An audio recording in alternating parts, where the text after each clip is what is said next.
Saustaimi matu le limon fantalofa. E tu sai o le tātou wha moe moe nei taua fiafi. Tūlanga masani wa lolo foi o tātou tele i mafuta. Ona o tūlanga o le lava o le maalosi a mesi fwoi whamai o lo whaatūla whanoina le whewai. Ia, ma pui pui o le soifua maloloina. Ai, tūlanga masani a le polokalame o le taulogologo. Ia, e mata i le tua. Tātou saidi i le tua. I lona whetalai mai. Ia, e mata le talai. O tātou mawhauwhaunga ma o loto ai. O tātou loto. E ala i whatasi mai o le mana o le anganga. I lo tātou vai vai. Ia ma lo tātou ola whinau. E ala i ana whiangpa ia. Whiliwhilia le. Whai upo e lua mai le kaltia e ono. Whai mutai ala mo i tātou nei tau fiafi e whaperon whai tau wina. Ia o tau fisu iai a o tau o venga e ave. Ma ia whapea o na o tau whai ere tū la whono a keriso. O le ngangana o lo o whaongai le apostolo o Paulo ti mai aile e kalesia e karatia. Le tāua o le ngāle lua whatasi. Ma ia tāwhi mau le tū la whono a keriso. O le ale tū la whono. Whingalo ale li i ngā tuu i ona so o ma o lo whapea on whamna tu mai ala i le a whiongo pa ia e pe on tātou whalongolongo i ai i le whai upu le lua. O le tūla whono o le nofo wherwhani o le alofa. Ina ia mawhai o na mōli mawina le mālo na whio mai mai Jesu Kirisi o le whinangalo o le tamā o le mālo e whawai le alofa. E whawai le ola wherwhani ma le whitausia. O i e ta oto ai le malosi, o le mōli mawina, o le whaali mai o le tua, ia e ala i lona arapele o Jesu Kiriso.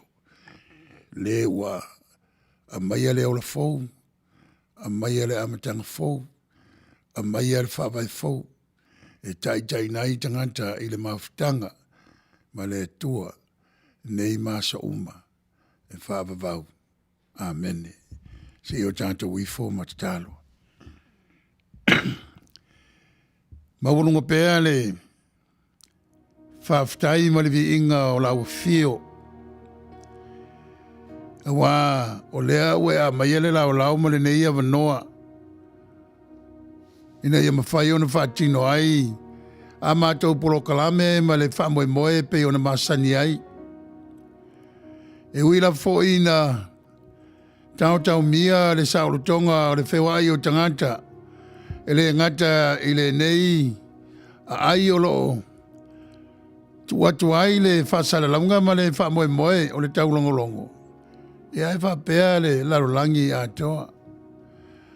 E wilawa ina mātou maua le tala fia o na o au me alofa wa e fo ai sai nisi ma fo mai.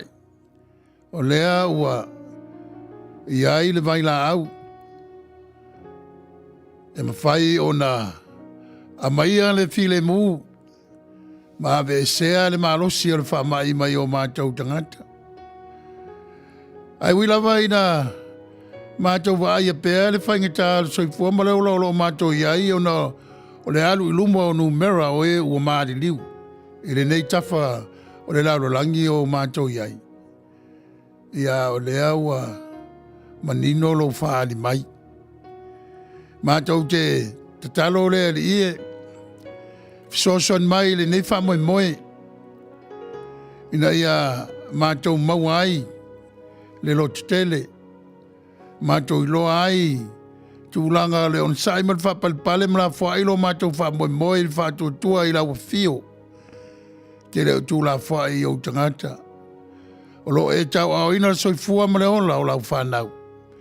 Ele ngata, ele nei tawhare lauro langi. Ia le lauro langi a toa. Wa o lo whingalo le ie. Ia maua le while mu ma le manuia. E au tangata o e sāgi atu i lau fio. Ma le loto ua whamaoni. Fefo yo ta oto ai o mātou vai inga mo mātou whale tonu i le aso ma le aso. Whaata manino e lau sila lo mātou vai. E le ngate le vā ma lau fia le vā. Tonu o mātou a inga ma mea o lo mātou wheo ai ai. Se i alo whamangalo i mātou. Ma ia tū lai mai ai pēa. Whina unga alo nganga ia. Pupula atu le mātang o fia o lo whamoe i o mātou o langa tau mwhai. La mātou wāla au le nei tau a fiafi le ie. A fia mai. So soani i mawhauwhaunga o mātou loto o matai ala ina. A mātou whasoa matala noanga. Ia i ulau vi inga.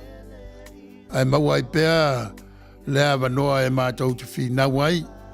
Ma ngā i luma ala i le mana musu o la au fio. I o lea la mātou te talo. Tu ina tu suafa manu malo lo wal pele. Au lo mātou wali i whaola. Amen.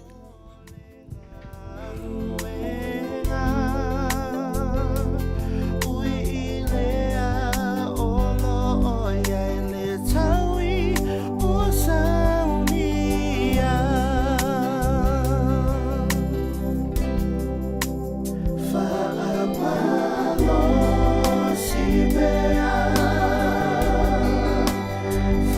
amalo si bea.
Ia, tera tonu o lea ua, tia e langiri fetu tai matangi. Ia, le tapena ina fo'i e le sunga i le whawhengainga, i lana au auna. Ia, le whaitawina o na fionga, o se upu e tō matau ai lau whaafonga anga Samoa. Ia, ma se ma tautua awa lau whaafonga anga. Ia, whai alu leo whai mafonga tau munmori o sunga le whawhengainga lea, sunga i Sepulona Tanuvasa.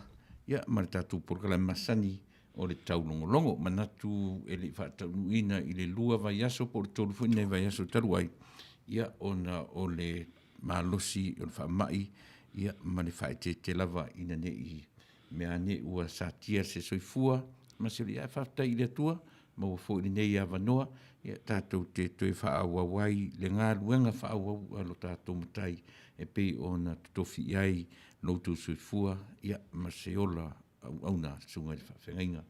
Ia Sepulona Tanuvasa. E mo nila vai tu la fiafi, ia e ma te whatalo fatua ia te oe sa mo le suafa manu malo lea. Pa wale o le suafa o tātou mataisili, ke riso, Iesu ke riso, e ma whai ai ono tātou whatau nuina, iso se mea tātou te whaia. Ia on ma whatalo whawhai whatasilea, ia ma te pa i tuai, i loutou pa ia ma loutou maru Samoa. Manuia tele lau whaafonga anga, ia ma tātou whaasoa mai, e tātou te whaasoa whatasi, ia e tau manino ai le mātau le vai ini mata upu ia fionga alo tātou matai, ta ita iai loutou sā, ia maso mā vai vai. Manuia tele, ia le nei fiafi i tā penanga o le kirisi masima tau sang fau. Ia, whaafitai nasa moa ua, o antu se lima le whaafeiloai, e ala le sunga i le wao, o le whaatonu fōi o le ala leo, le si fonga o le taia fōu, o le me whainga luenga le ekalesia, e soa soani e tātou te whasoa, ia ma tātou tau whawai, whaalumanga le lei mai, sosan mai o le nganga o le tua, o nei wana vai tau, se vai tau tāua, ia tātou lau kerisiano, tōtelo lau kerisiano, wai o le vai tau e a mata aile le ka lena faitau aso e ka le sia kerisiano e a mata le vai tau o le ativendi o le tātou mana tunatu mafaufau i le mealo fasili sa tapena ina ele tua ma e tapena ina pea ele tua i le tausanga ma le tausanga i le aso ma le aso e ala ilona alo Iesu Keriso le na litinu tangata ma mai ale ata o le malo e pe on fina ngalo ia ile tua le tama o le malo e whaavai le alofa le ala ile vai tau le nei mo tau o le ativeni e muli le polo kalama le tau longolongo ile tusi whaitau aso ale nei vaenga le laulangi o lo mātou iai nalo le Ekalesia United Church of Christ pa le Ekalesia so fatasi a Iesu Keriso o le mataupula o le asa le ala asau nei po le ativeni lo na fa o le ativeni muli lea po le asa muli lea so o loa ma le Christmas ua amai le evangelia o Luka i lo na matau mua vai po e lua sefulu ma le ono whaangata mai le tolu sefulu ma le valu o le mataupula ua lau vivilu ai tātou lau kerisiano wai lua mo li mau le tala le whanau mai Iesu e na o mātai o maluka ese le vainga ai tusa le wha moe i al mea lea o le a tāl pese foi mai loa whai tau loa le tātou tusi filia le evangelia o Luka i lon tau mua lua sefulu ma le ono le whai upo i whangata mai le whai upo tolu sefulu ma le valu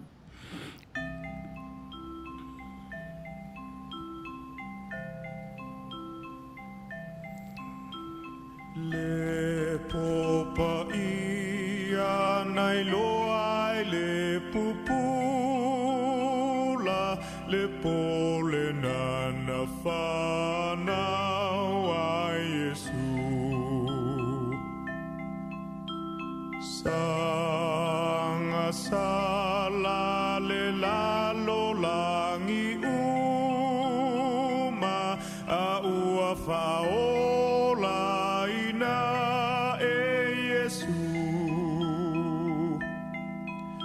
le fa moe moe le a ole oli oli ua maua ai lo tato tai a fo I fo atu ia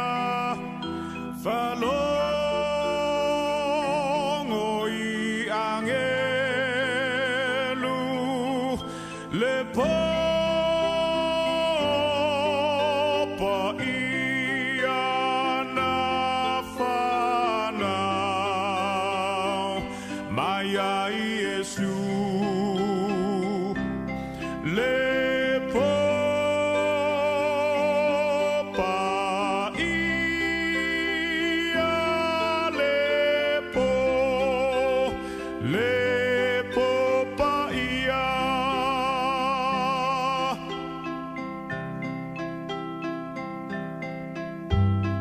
o le pupula o le fa'atua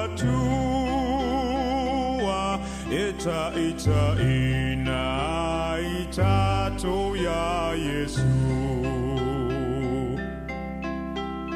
pe ona ta ina fo'i le au makoi uma ele fetu e fo atu I le tupu o tupu le aloa li I o le file mu I fo atu ia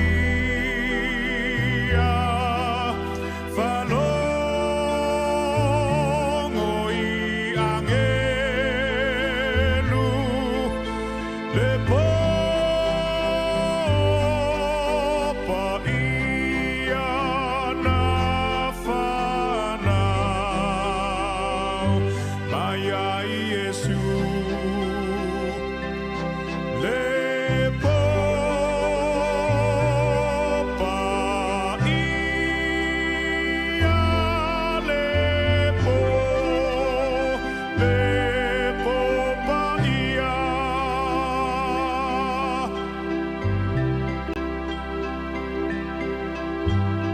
o maia ia tato fea lo fani e pe o lana na o mai e ua tatala o tato noa tanga I lona lava lo fafua mai le pese ia matato fa'afetai vi ia le alii le tupu le matai I fo atu ia falongo I angelu le popa ia na whanau mai ai Yesu le popa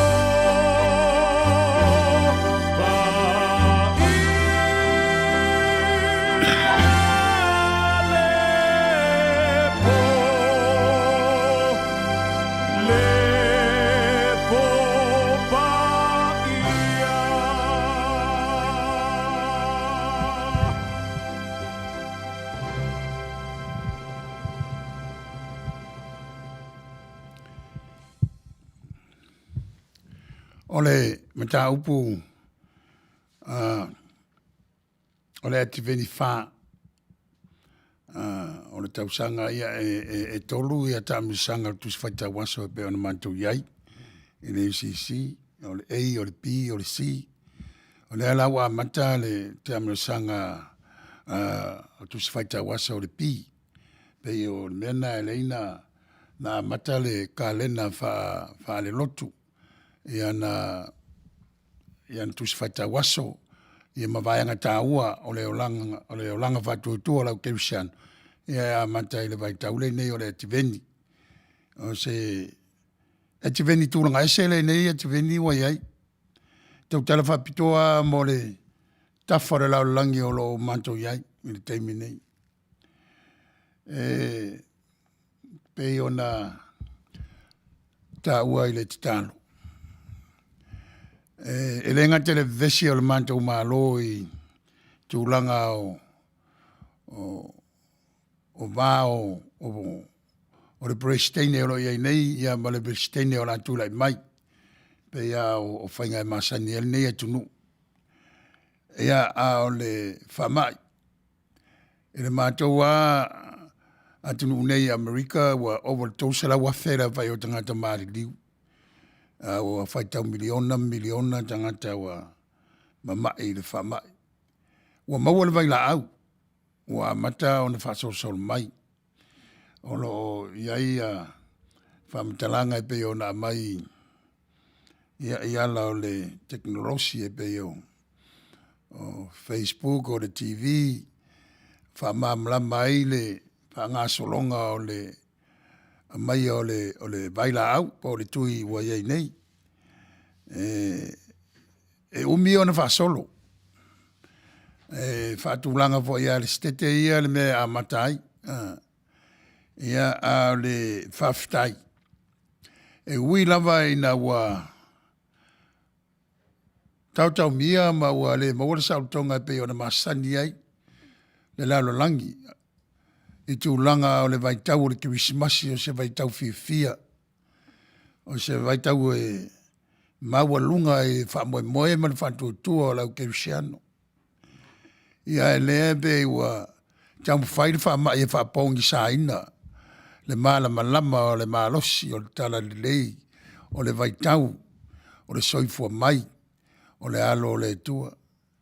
E ui ala ina le mwhai on whatino tu langa masani ai. Ia awa vea po i le tio. Ale nei e ka le sia. Ia e fiso soani e fiso tai e pea. Ia wala wa mwhai e on tātou maua. O tātou le fiso tai e pea i on masani ai e ka le sia taitasi. Vea le whai atu. Ia mātou lava i California a meise o le vaenga o California, o tau o California i saute. Ia, ma le itu malo tele o ele i opa le valu miliona tangata no nofo le itu malo nei. E iai lama le aine o Long Beach, e lalo le itu malo le. O le alava e longo mai le aso, ma le aso le awhai o tangata ua maari liu. Te le tu la fono tau miei tangata ua tau mwhai e ta ofi mai le malo si o le whamai. Ia ua nei pisi masala lau ia mamali liwai le tōtele. Ia i voi tangata lātou te le whautangia ia tūlanga. Ia tangata lātou te manatua lātou e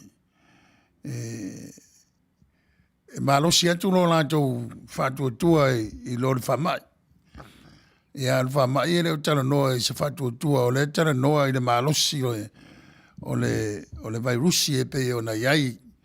Ia le ua maua, o le whaftai lea ma le tatalo. Ia o le tūnanga ese fo i o le talau filifili, o le talau tātou masani ai. Tofu ai tātou na soifua mai tonu o lotu kerisiano po la lava le itu ai ngā lātou te whamanatuina le mai taule nei o le antiveni. I talau le kirisimasi. Ia tasi nei tala tātou te mana tua.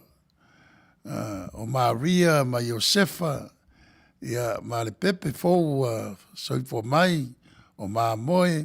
O le ata e whaingatā, o na ese mo tātou mawhau. A le ata voi e mwhai o na tātou baba ai te toa iai. Pe whawheo ne e ai ai. Ai whawhewheo na mai e tala whea ngai ma le vai tau o lo tātou iai. Ai le e se ai tūlanga o le taimi na tupu ai. Me la leo la vai tau. Ia o tātou fo i mai lea wa e se le vai tau o tangata i tala o tuspa ia. O isi ai vai tau le upu o matal tonu iai. E isi e vai tau vai tio le vainga whaasai nisi. O le vai tau e tele ina anga ia i le mawhasoa. O le vai tau o le mtau sili, o lono winga, o le vai tau i le savali o lo amaia, e fausi ai le maftanga le tangata ma le tua le tangata i le tua. E leo ni tala o tau whaamatala ai, tala whaasorpito pe o na masani ai, tātou, e leo ni tala fo i o tau whai e whaamatala ai le vainga whaasai nisi i tūlanga o le soifua mai o le alo o le tua. O le tala o lo tau mawhai e whaamala malama le mafutanga a le tua ma le tangata ma le tua i le vainga la le aruka o le fomai o le tangata ata mai. Mawhawhau le teimi tusi ai tusi. Tusi pa ua ono se furu tau sanga talu o na umana tupu le tala o lo tau whai e whamtala. O tusi atu fo i tangata o le rua i kālesia mea lama o tangata o nu ese. Ma sandi tala whapea la tau. A o le tala lea. E tūranga ese pe o na whai atu. Le vainga a le evangali o luka ma le tau whai e whamatala le mea a mata ai le mafutanga le tangata ma le tua ma le tangata. Ai le o tau whai e whamatala i se vainga whaasai e nisi po se vainga whaatala whaasolpito pe on tātou masani ei. Ia le mea lea.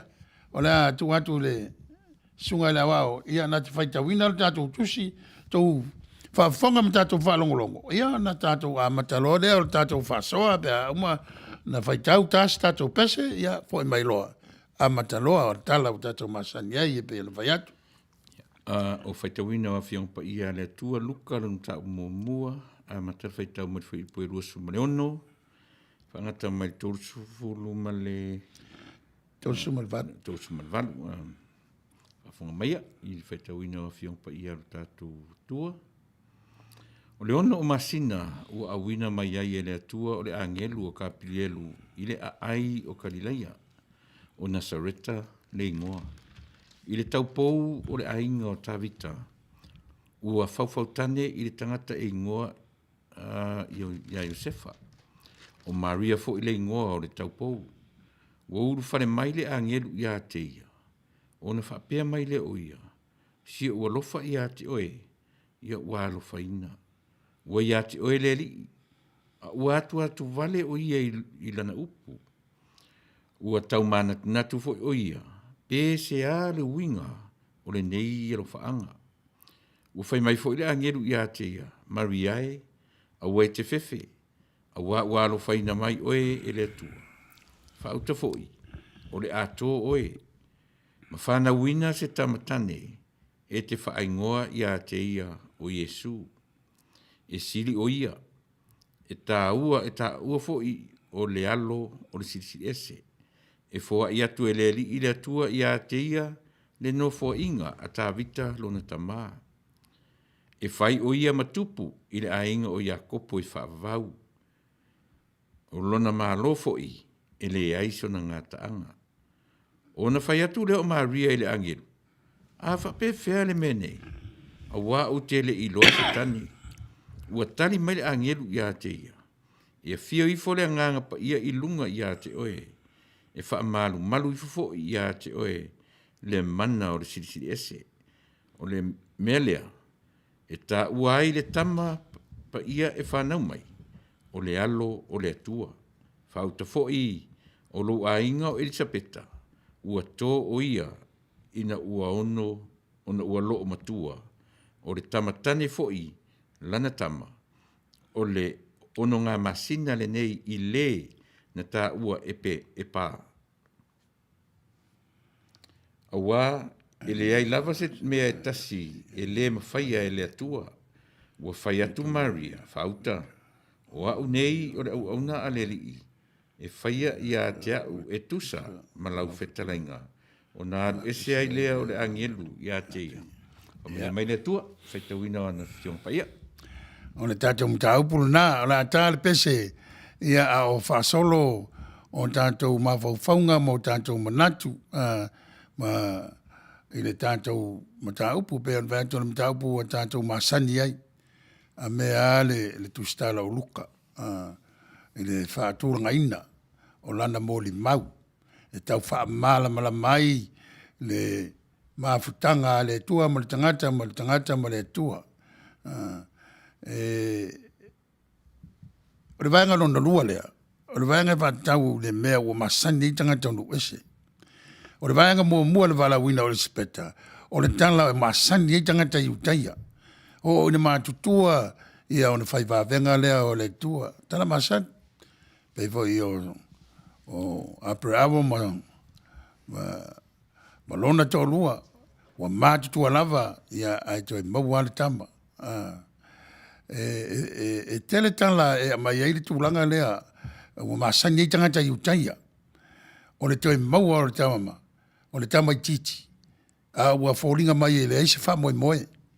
Wo i tūlanga o soi fua o sitina, ma sitama, e le toi mau ini whanau. Pe la tala mata ia Sakaria mai respect. Ona mai le tala lea, o le vala wina, ma leo o mai. O le tua ala ila na au le angelu. Ia e tala noa Maria. E longo i ai le mea o la whaia e le tua. Ia o tala ia e masani ai ia tangata o le laulangi o nu ese. Tala i le sota inga o atua ma le tangata ola. Tūranga ese le tala lea. E leanga e le tutusa ma tala anu ese. E tutusa i le winga o le whātūranga ino tala. Ai ese ona o le tua moni lea e tō tasi. Wa leva ona tāpua ai ai utaia. Lea ua filifilia le taimi ma le aso. Ma le tangata o le a whaatino ai i le vai tau e pei o le tātou whaalongo i le tala a le angelu ia Maria. E le ise mea e le mawhai e le tua. Ia, e o mai lava i o tātou vai taimi. Tātou te whai tau la le tala lea. Tātou te whai tau i ai le matau tia. O va venga e whaia e le tua ina ia wha mala mai. Lona sa ili mai le tangata ma le tangata o tau sa ili atu ia te ia ina ia mala malama. Aisha ina ia maua ai le ola e wha ababau le tangata. A sao le va ai ma le whaitau le tangata. Ona sao fo i lea ona na alu i le tua. Ia la tātou pese. Ia fo i mai loa. Ia tātou ngā solo. Wha ngā solo loa le ia tu sai ma le tātou mta upu.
celebrate. It's family time, it's Christmas time. Let's be good and let's be nice. Let's be merry and a glass of wine. Let's have a party, it's Christmas time. Merry Christmas. Love Samoa. You make for it time somehow. Merry Christmas to you all and Happy New Year. Merry Christmas. Love Samoa. You make for it time somehow. Merry Christmas to you all and Happy New Year.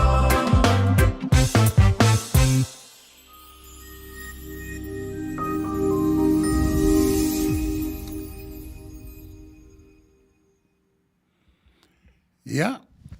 La tu la no le sunga le wa o e mo ni fisili e fa tu manatu. Fa la tele ai le pe on vai atu le evangelia Luca ma le tala ile bala wina o Sakaria ma Isabeta. Ia, pe on vai atu. O le tala ya Abraham ma Sarai. Tu fa fe ngai tala ia. Pe on vai atu tala u masani tanga ta yutaia.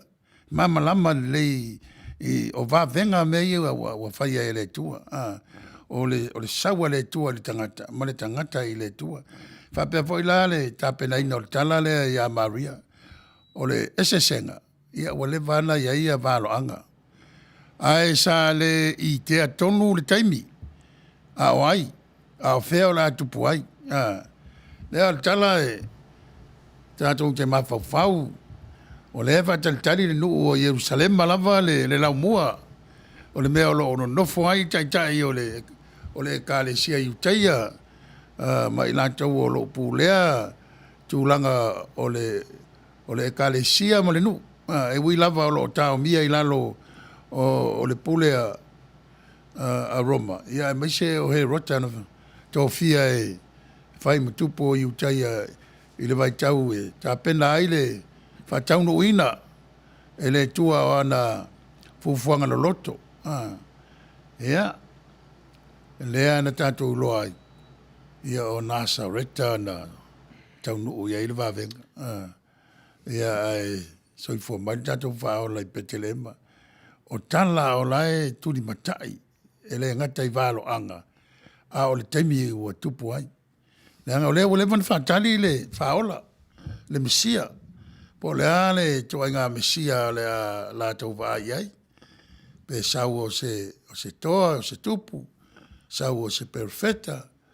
Ia lea sau, ia o le tau lea na soifua mai Petelema e tuputupua e na Sareta, le mea na tau nuu iai le angelu ma le tanoanga mai Sipeta. Oi Maria. O le mea lea e leina, le whai on tātou whaitau a pe on tātou masani ai. Whaitau ma noftatalo i le loloto o le tomai. Na whawai e le tua i le whamai ne oruka. Awa sa mafuta Paulo Peteru e le ngata i lea. E e te tununga na whaitau le lei e luka le vangalia a Mareko.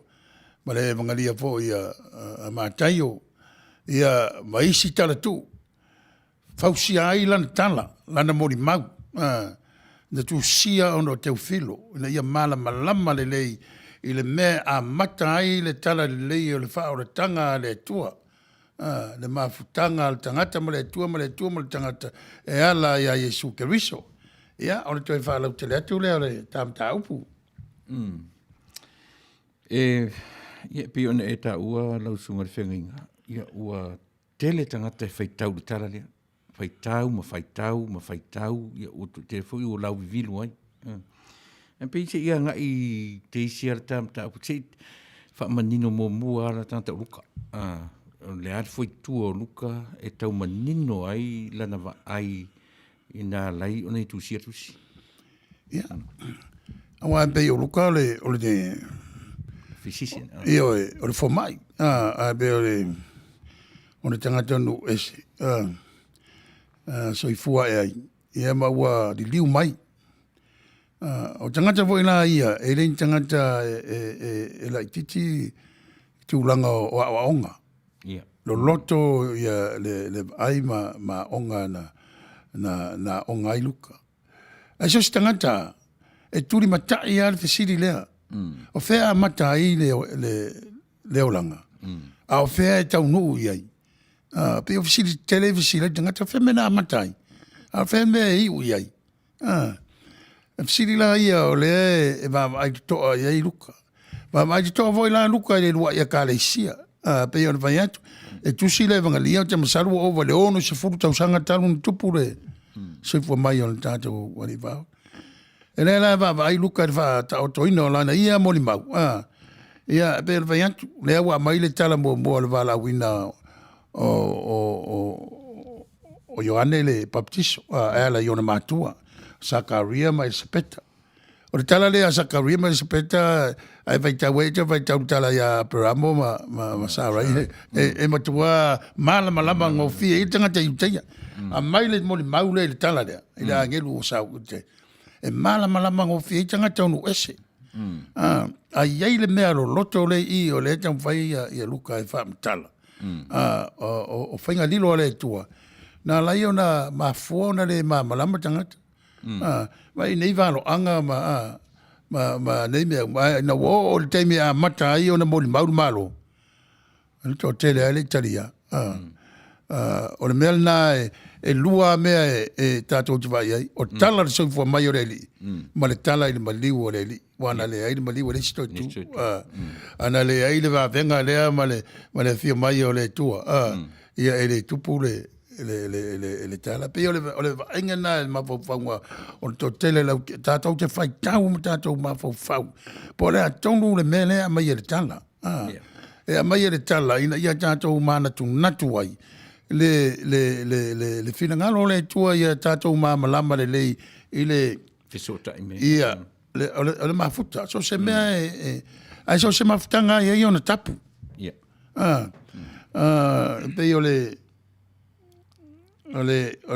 manatuna o la utelesele ole manatuna o se tasi o tamari o le tunu ia matauria ia i ono fanafi pe o ia le lua isa moa na mawalunga fo ile awa onga ne ia ausia i ono taimi ia o lona manatu ole mafutanga tangata e amata le vate puia o ie fa senga ina le me a vai tau fo ila ile temi ta pena ile tu le nu la mai tu la fon e amata ile tapui e ile me tap ona amata le fa matala ia mafta pe vola o I o me tapu na ole tua ne laina fa I ur tala fa mai ele ise mea ele mfai ele tu o le tala vo ile tala lea na amatai o na ese le ka le sia ina ua i o na centurion mulmul mai. O le tau mwhai e wha malama. Le i tua o Yesu. Molona i tū tangata. Le humanity ma le divinity o Yesu. Ia o maltemine ia. Pa wan mele u tātou tā ua ia e pei o na tā ua e whai. E mena tā ua i le lotu lea ale tātou le tio. I rasa, langa e lua i tau tingonga whātua tuanga me. Whātua tuanga o tal whasopito. Le Trinity lea, le whai tau whai sāmo. Ma le whātua tuanga ale kālesia UCC, i le teimi nei. I lana wa ai ma lana malama i le whamtala ina o le whātua tuanga. Ia pe ole lo loto na o le tala lea. Wai ai voi tala anu wese pe le vai atu. Tala e leni e voi a Roma. E tal tonu la tau o le kaisara e yailo na i tua. E va pena fo i tele o atu nuu o le lalo langi i nao po. Tele voi tala tatu sa mo tatala na fa le sitamari i tau ia tangaloa. Ia tangaloa lo nuinga o le tua na tatu ye. ai la le se senga maltana le. O le se senga maltana le. O le mai o le malo fo. E o la il tangata. Ma ngalo ai yang sala tangata. Ya. E peila ole melna ole e ta oto ile o ngā tono ole. Ole tam whaia luka lantou e mamoli atu le tala lei enu ese pe ona ia iona vai tau, malana tam whainga. Ma mea na moli mawina ma va ai ia Paulo ma le ua apostolo. E le ngata i lea o le va ai i luai tangata na li liu mai. I le taliaina le ia atoa maia. E lona ia vo i le liu mai. I pēna vai o luka ele se tamai tangata pe a tātou saili. I lona profile po tala winga i lona soifua. O le tangata matua lo loto le awa wina. E ai fo i matatalo ia i le anganga o le li. E fsosani. Ina ia wha mau le tala. O le tala ina ia mawhai on talia i tangata. Le a fio mai o le malo lea. Nanga o le malo lea le fausia ni au penga. Sa whatatali utai i le malo e whato i la loina i a Roma. A sa ua le malo e fausia i loto mwhina ngalo o tangata. Anai. So le la ua pe ua tau atata mai i le foitu o tustala. Luka. Ia mani. Ana tā ngai la i le vaenga ale au whaitau. Ia pi oe ma. O le tā whaitau, o le interpretation. O le tilo i le tala le peon tā whai atu. O le tala ia ua lau bivilu ai tāta whaitau. Na tā ngai la i le whaitau o le sai nisi. Pe a whapea o oe ma ua tangata i le ata mai le whaitua wha sai nisi. Nā sau wawa i le vaenga lea. I le whaitau a lea. O le whaitau na e fisilingia le tala. Fisilingia le mo i o tala. Ma le moni o tala. Awa e a fo i lea e whaavai. So se tala whaasai nisi, po se tala e whaavai pine. Pine whaamau. O lea la le pine whaamau. E whaafea ia wa ina. E whapea o tausanga o Mariana tau e tolu sifuwha, sifulua, la e tau mate. E fua i tūranga o se fua ma le ola na iei tangata i on po i le vai tau. Na tupu ai le wawenga i se fua mai o le tanta wari i whaola. E le mawhain whamtala i le vainga whasai nisi. E se ai ni mata, pero vai e se ai le fa mo o tustala. O le vainga le totele la wata mai ke usiano. O le fa mo o tala. Ina ia mala malama le tangata i le va. Le relationship. Le va tangata ma le tua ma le tangata. Ta ua i le tua tangata. Wa tatu vai tawatu spaia o me umamata i le tua. E tele ia tala. E le whai anu whai taua literally. O lono winga le whai taua le upu wa se ai. Pe o tala o fofoanga. Le ai o le wha moe, pe o le wha moe theology. O le ale mele ta oto i tonu. O le ale mele ta mwhai tu stala i tātou. I le vāo tangata ma le tua. Ia, o telefo i mafofonga, lau sunga i le whenga. O pei o mea ia kau theological, mea kau mtapsisili. Pe wanu numi ai tu spaia. Ma ne ala pe o melo tatala noa mai sai nisi. Po le ala le va ai sai nisi, ile fasi faitau alea. O le tuli meo Gabrielu, alu ia Maria, umanta pena Maria, to sau alu ta pena Elisabeta, ile vai ono masina. Ea wai o le vesili ai o le alu vai o sai nisi. O le vai o sai nisi, tala lea e le stala mo. O le tāua lana na. Wai o mali temi nei o awha le ie vo i lea whapea sa o le matau lia la. O le alu wai luma le atamai o le science. Peila mo tia nei. Yeah. Pei fo le suenga o le vaila au mo le whamai nei. Yeah. O le wa maua le vaila au e alu te tono o tino. E whamalosi le immunity system. E latu la le whamai pai ate oi. E latu alo lomi le vaila au le. Ma vaenga o le. O pule ai le tuida. O le winga o la whamtalanga. Ana ele me fai wa e fa pena la suele DNA e Tracy le wa e tele tala ta tele o manino ia wa e ala na fa mau tala e pe o vai tu o le fa mo moya o luka lanto e dia mala malama tangata ia Yesu ke riso o le alo le tua o le na fa tali ia le nu o le tua wa fio mai a wale tala whea ngai le ata wa mai ele tua. La me o sa wai le tua whapea. La me o le filfili ai se a whawhine o si taulanga i Jerusalema. Me la le alenga tala le ngafa. Ia, ma le mea le vahenga fwy le lausunga le whenga inga. Piu filfili ai le atua le me ui mai e tangata lau tele. Through reproduction, through le foi. Ioi. Le whanau mai le manawa o tangata. Ioi. O al mena e le whaita tu taria i le. Pea whaitau ia vai lainga o le talnoanga. O areana vesili ia Maria ia kapire. Sorry.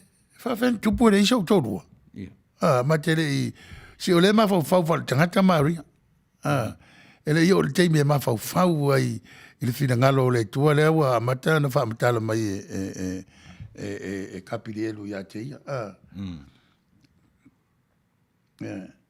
Ia. E pei o le whaingatana o le tala. A le whaingofia o le tala. Wa tātou talia lava i le whātua tua. O whaingalilo o le tua. Le o mafuai on tātou maua tala. E ala le filfilina o luka. E whai matu stala. E a mai o tala. A wai se foi le a mai e mātai o la te o lantala. E mua whamatala ia le mafuanga. Whamatala ngafa. O le mele pe sili na whaingai tala le a luka. Ia ala tau fasili tangata sayanisi o tātou waitau. Ai matua le talia e taitai o le lotu whea ngai mai Yesu. O le mea lau sunga le whenga pe fisili le mea lea. Ona o lewa ta pena whaatasi mai ai le tala lea. Le whaola. Mane forerunner. Ia. Awai e pe no whaiatu o le whamalia e tustala le anganga o le tua. E le whamalia le anganga o le tua, whamalia e musmusunga le anganga i le whata o toina o lana mo le mau tustusi. O le maule a Sakaria Merspet. Ma lama mai tangata i uteia. Pe aro te whaitautala i Abraham Sarai. Nea ua mai eia tamaloa te o tolua o te mina ere ina pa awange. Sa vali mea tangata moitala no ma Abraham ma. Ai o mai Europa ua whai apa. Io no o le whaasolonga ore. O le tātou wapa ai e runga alwani manimo. Ai le ia watua tātou e le tua e runga e whamatala mai e ilma tā upulea. Leina sau le tua e whamatala mea tātou i lalo nei. O lalo nei lai whai e tātou tala. Ilo runga. Wai vai lo lunga. O tātou ola me tau tere o ye. O le tua na sau le lalo langi. Sau e mafuta ma tātou whamatala i a tātou. Le mea le na te le mea le fina ngalo i le tua. Mo le mea tau nuu e le o langa tanga. E le tifofoanga na whai a whata vale vale. Le ilo na winga. O le ana le winga. Pero o le fisili ale tātou fisili mai. Mea mai ana mai e soifua mai e Yesu. Tala no lo tātou leo le whapau. Tātou le tau whawai lunga. Io, o le wai nei. Leo tau nu mai. E wa talo le li le whai mai. Io o mai lo malo. I whai alo whingalo le lao langi pe o le whai e le langi. Le lao langi. E le whapea mai e tatu atu le langi whai whingalo le. O i e whai e le amio an tātou. Pe ila o le loto na o le tala lea. o le mainga ele tua ma le musmusunga le anganga ilana au na luka le fo mai ilana fa maunga malana va ai le soi fo ma le ola janga pe o fai la unga ele la tu fai la unga fai le la unga da fai Europa fai i nei LA pe la tu mal la unga fai sa sui le fai ngol tala sui le fai ngol la unga ia tala fe ngai ma tangata o lo fa longolongo ye fai tau ye Io e pe io le manai o ta tala noa le vaenga le ona ua masani e tatu ia fonga o tangata masani le faitau ma faitau e pe o leo te tau Sicilia le vaenga le ile ese senga o faitau ina ia manino ma tatuanga i le loloto le mea lea ia oni fata e lunga ia le va aia le tangata i le tala lea pe o menau a matai ona ufesili po le hape a fa pe o le va aia sa ia nisi ia ma le va ai lau tele fole le tatu na faitau atua fa winga lo le mele fe mele tu spai little rira le faitau tatu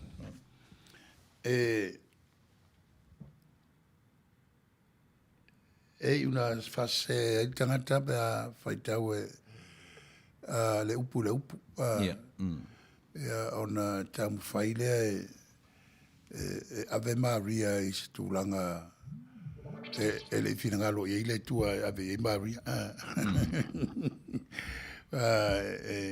Wa te lea me e tupu mai tala lea.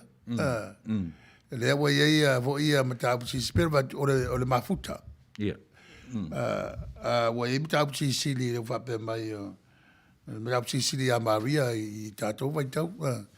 Nea wai ua na avele whapenga o Maria le tina o le tua. Vai o Yesu o le tua le alo. So i fo mai a Maria. Ia le vainga o le whamtalanga o le mtapu sisili la le whape. Al mtapu sisili le tam whaita o tele e langolango ina. O le mafutanga. Mafutanga le tangata ma le tua.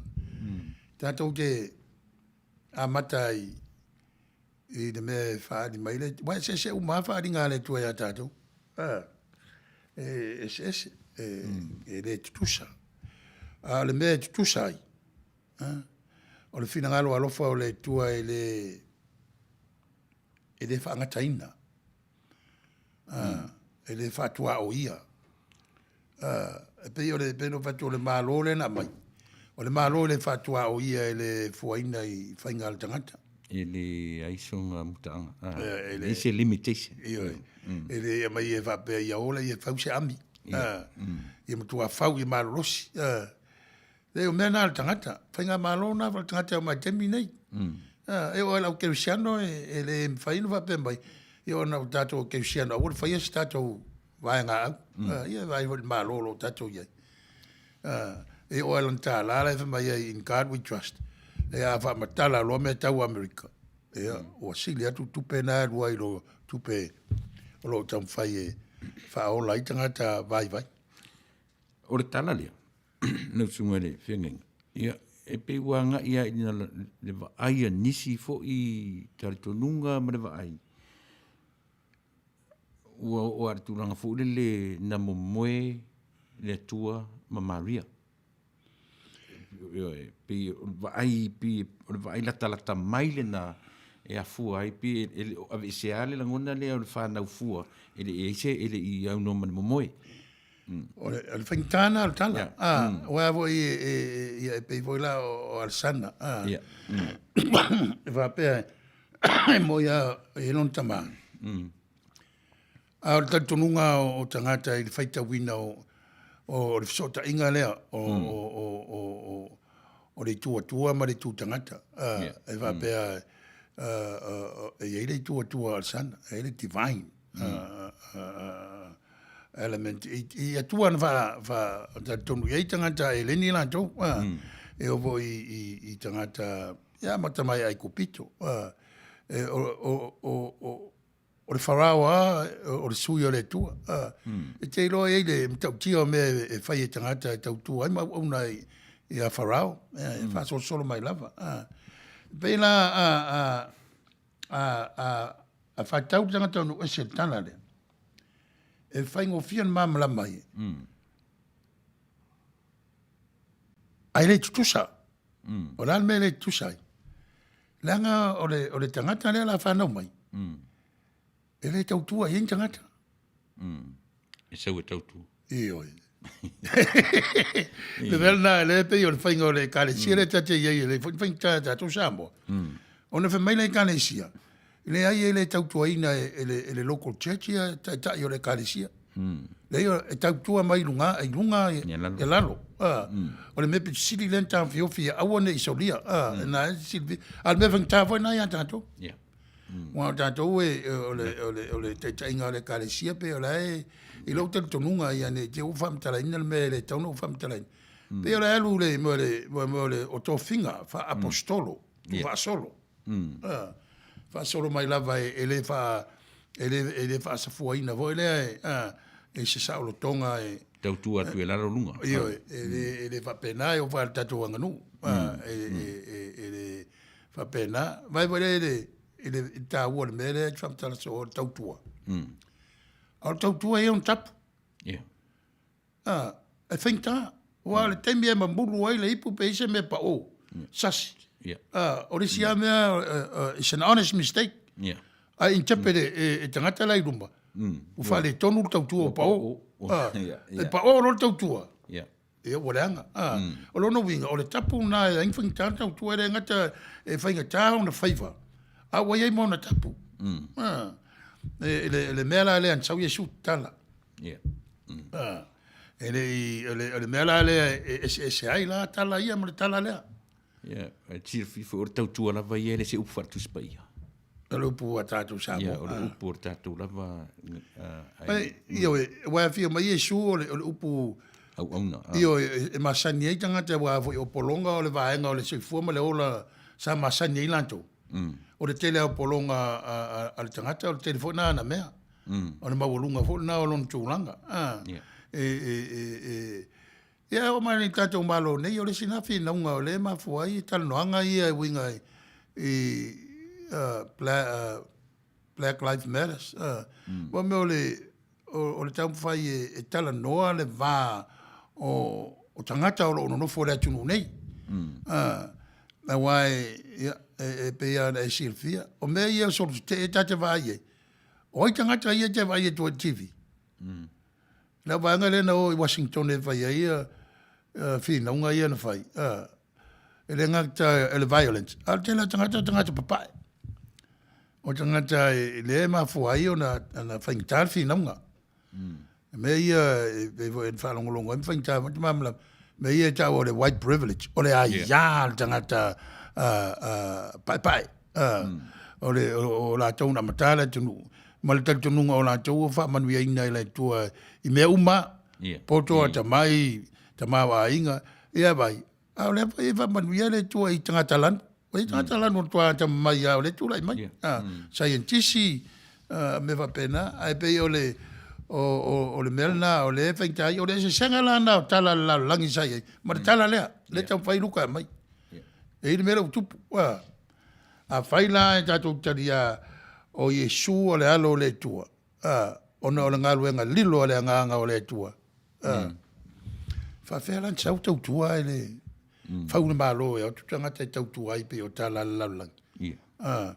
E le tautua ina e wharao se tangata anu. E tautua umai le malo i e o mai lava pen vai atu i arsana o mai whainga malo a Roma. E le ai. E le whaingofia la tala lea? E le whaingofia o ina e whaitau o tuai o le alo o le tua alu e whapena. E whapai lo lota po la le mea le tau whamtala mai el tala. O whiri wai le tūlanga le olanga pe on masani ai. Pe on mele tate iai. Le alenga whaingtaun ma malama fo il tele o tatou uso i te tono le UCC. Pe a whamtala atu le mele tau o sao tonga o le karesia. Autonomy, E le umar fontele. Ona fa tonu mai le fontele le kalesia. Unga la tala e kalesia le local church. E le speak for the local church. I speak to the local church. E fa ya tulan tala le local church. Ai pura la local church pe va ver. A fa nga. Le fa nga. Le mela na fa inta ya tatou. Le tatou culture ma le tatou tatonunga. Manuia la lu ta pa i le mele. E pe fero fina unga le fina o i le angelu Maria. Ai pe o le winga le tau fa matala le tau fa silia tu ina menino ta. Le au te lenga o fe au. O le au te lenga o le pepele la fa nau mai. E sau e rifo e tautua i lalo. E anga i lalo lana e le tautua atu tangata i ate. Ia, awa, e tele me e whātumu i mawhawhongo tangata. Awa e le whapea le tustusia se mōri mau le tuputupu au i Yesu i Nazareth. Pea whaitaua le tala mātai o whaitau ia umalau whai e mangalia. Na tātou vai. Na uruka lewa mai tāua le tausanga sifurulua o la ave mi tangata matua Yesu o Yerusalema. Ia te levo i le mea ntupu le natal noanga. I le vai Josefa Maria ma Yesu. Ona ngalo atu alea. Kwa koe ngongo mea tursu. Kwa whakangu mea ia. Kala i erua. E koe whawhiarwhangi i eruka kala i erua. Whawhiarwhangi. Papkisonga Yesu. Umaruang papkiso Yesu. Ia. Makang sol muri ya yoange se yoanga nga maliu yoange ya Herota e ai kula ai mai lo Yesu o so o nga muri ya yoange ko mai ya Yesu ar fsili ale kasi o oe ya pe Jesus Jesus e kau mako faka dei po oe le wa ga o male se fo yoang kala la ye lu ale amaka ru e ko fa fange ru ka muri Manuia Manuia le ua tata mai le ka ua. E pe ia te tala noi le au te lenga o le mele. Ona o le tala ia so le sau e anga i lunga le mea, e anga i mai lunga e lalo. Oi, kau ke le whainka ko a e lunga. E kau ke whiua o i lunga e rea leu sau le tua ia kako. O mai. Le relationship le leu kau vai e whamkanga. You can never get there on your own. E ni le sawa le kua ia kako. Mwhama mlama kako. A ko un ka sisili o ingi whaia kako. O ia maa mlama ia ke oemba. A whawhenga e maa mlama i le kua. Ia ngai kura fongo maka iala ia ma mea wa mai e ki saidi ai. Wa e peko whako. E se whaadinga le tua avika. O mera na tau e se ai pe o milenta hawa te le ta lewa ai e tanta whaitau. Le ta amatai scientist. Ta o me fule le tanta lau tele pe e tatu. Ai le leila le tauna tu te isi le roloto whaitau. Ia manino, ia le ta upu mo tatu uma. Te o whatalo whatu nisi. E o ko kele le whatalo whatu tala peli, malo whaftai, pele fua papa, po pele fua papa, malo whaftai, etu. Ausa Jennings nuu, ia whaftai, i lau whionga ti akono. Fatua ia man ainga ia le feilo mai soli ia malo fa ia stato kuko le fiaf tapunu ua vale talofa malo soifua ia malo tapu io tatu talano se temi na nei po se so foi ona tamai ia fa tele tapunu Thomas Motunga ia fa tai no sunga le kopo ia le mafta mai se temi vala watu fa sta talauso Helen alo nga ono whaftai lau sunga Reverend Tanuvasa ia mana sunga e malor whasoa mafutatu i Washington ma lie talinga i whaalongolongo vi ia le tua i le neia vanua matangu fie whaftai tele Helen yeah, that makes sense pe ama fau e le aise mea e le mawhaia e le atua i le keisi lea o Maria ma le vahavenga a le atua i le tangi whaataua nau a hana i le fia maua o Santama O te toe fōa ia tuai mō oe whapena fo i la i sapeta. E le aise mea i le mawhaia i le atua. E ala i le whaatua faith, trust i le atua.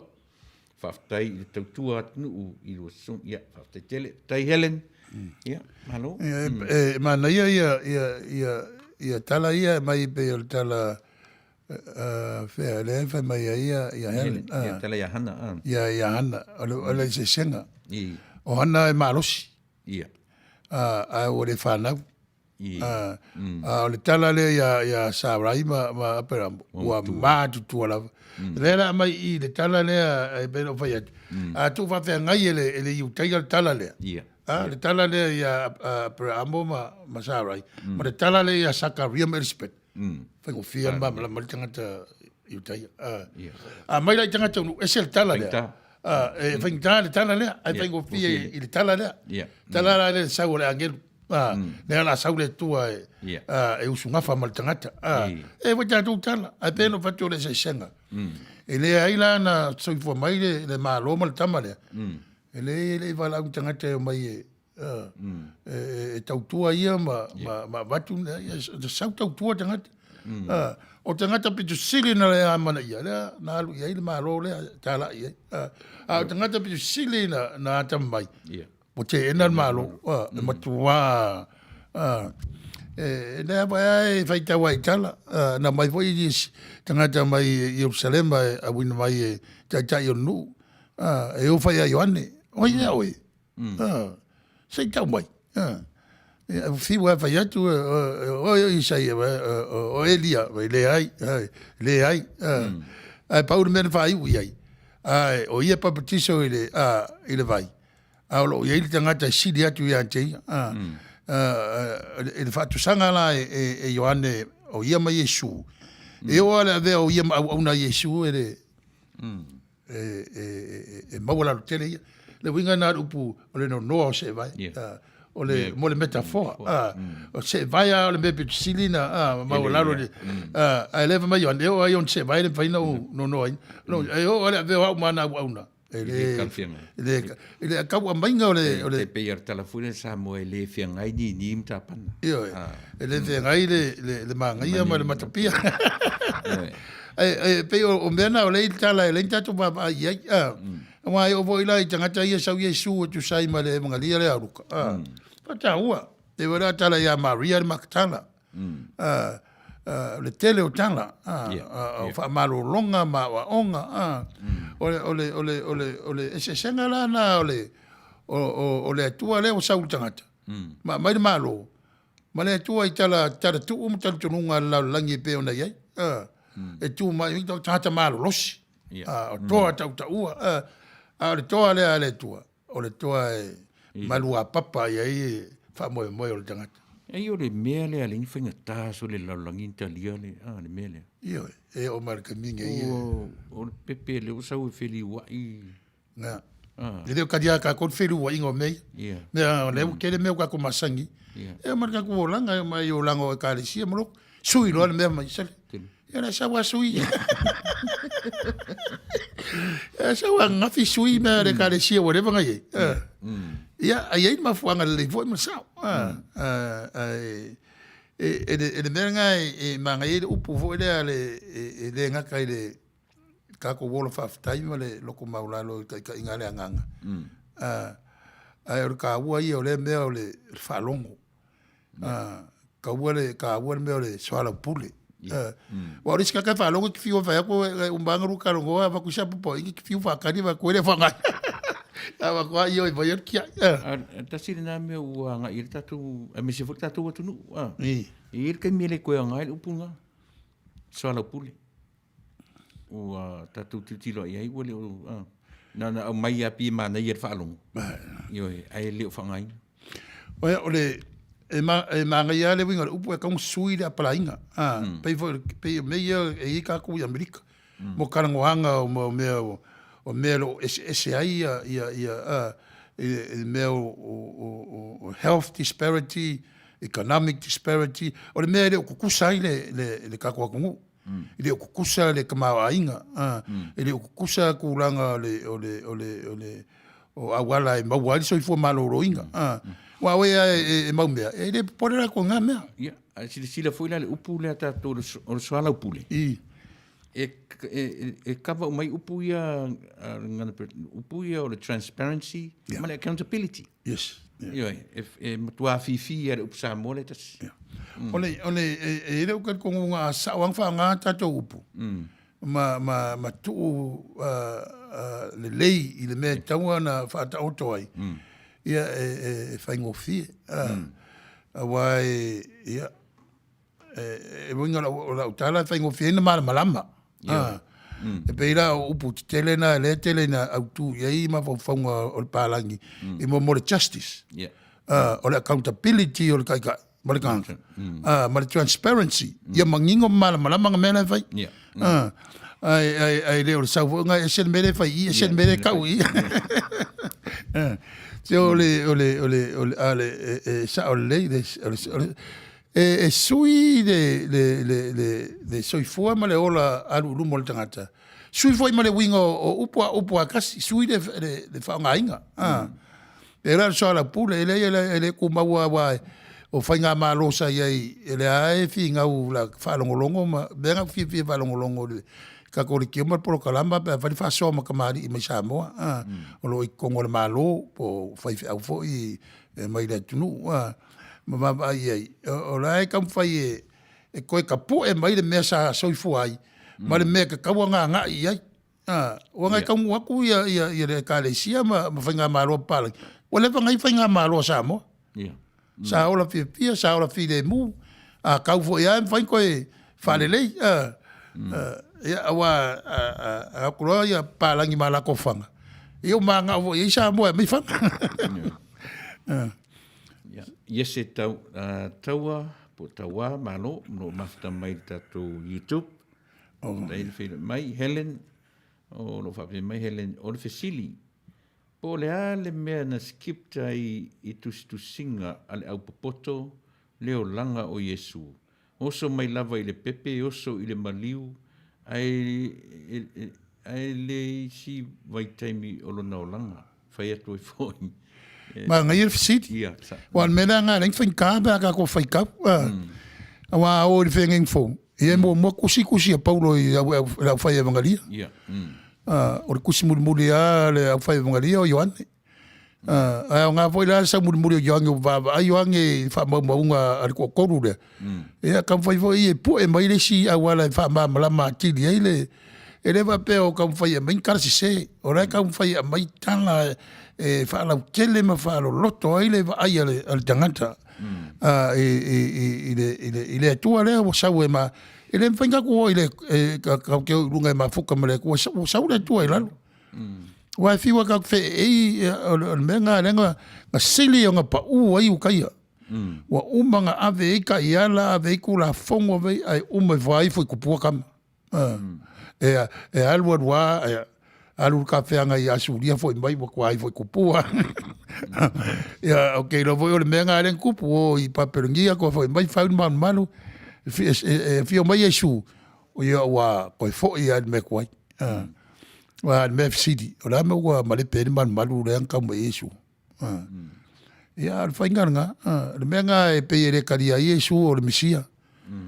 O ngor ke kele o mea o whai e loma. Ia wa inga saware nganga o le li kaka loma la ala mero kupu. Wa le se loma ngā le loku ule wengo ia loma. Malo. Ia kaska pese ka koe foi mai. E ma loa whaftai Helen mongi leile fingano. Ia kaka Fesili whakasi ale Fesili ngā kasi. Po lama o le kusikusia ngi kala wa isi kala kusikusia. Ai le kuwa kuspaia.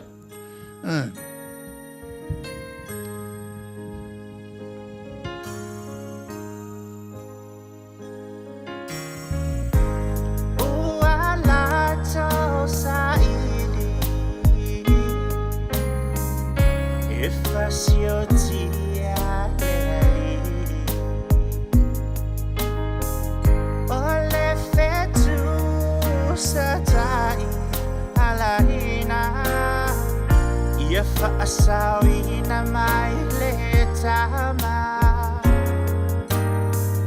Ua valo I alona fa na o mai Vale o manu sa malolo ai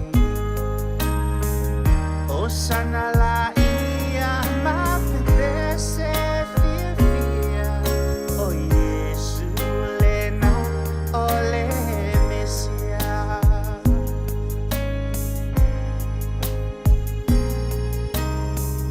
Tanga I fo I o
sapai.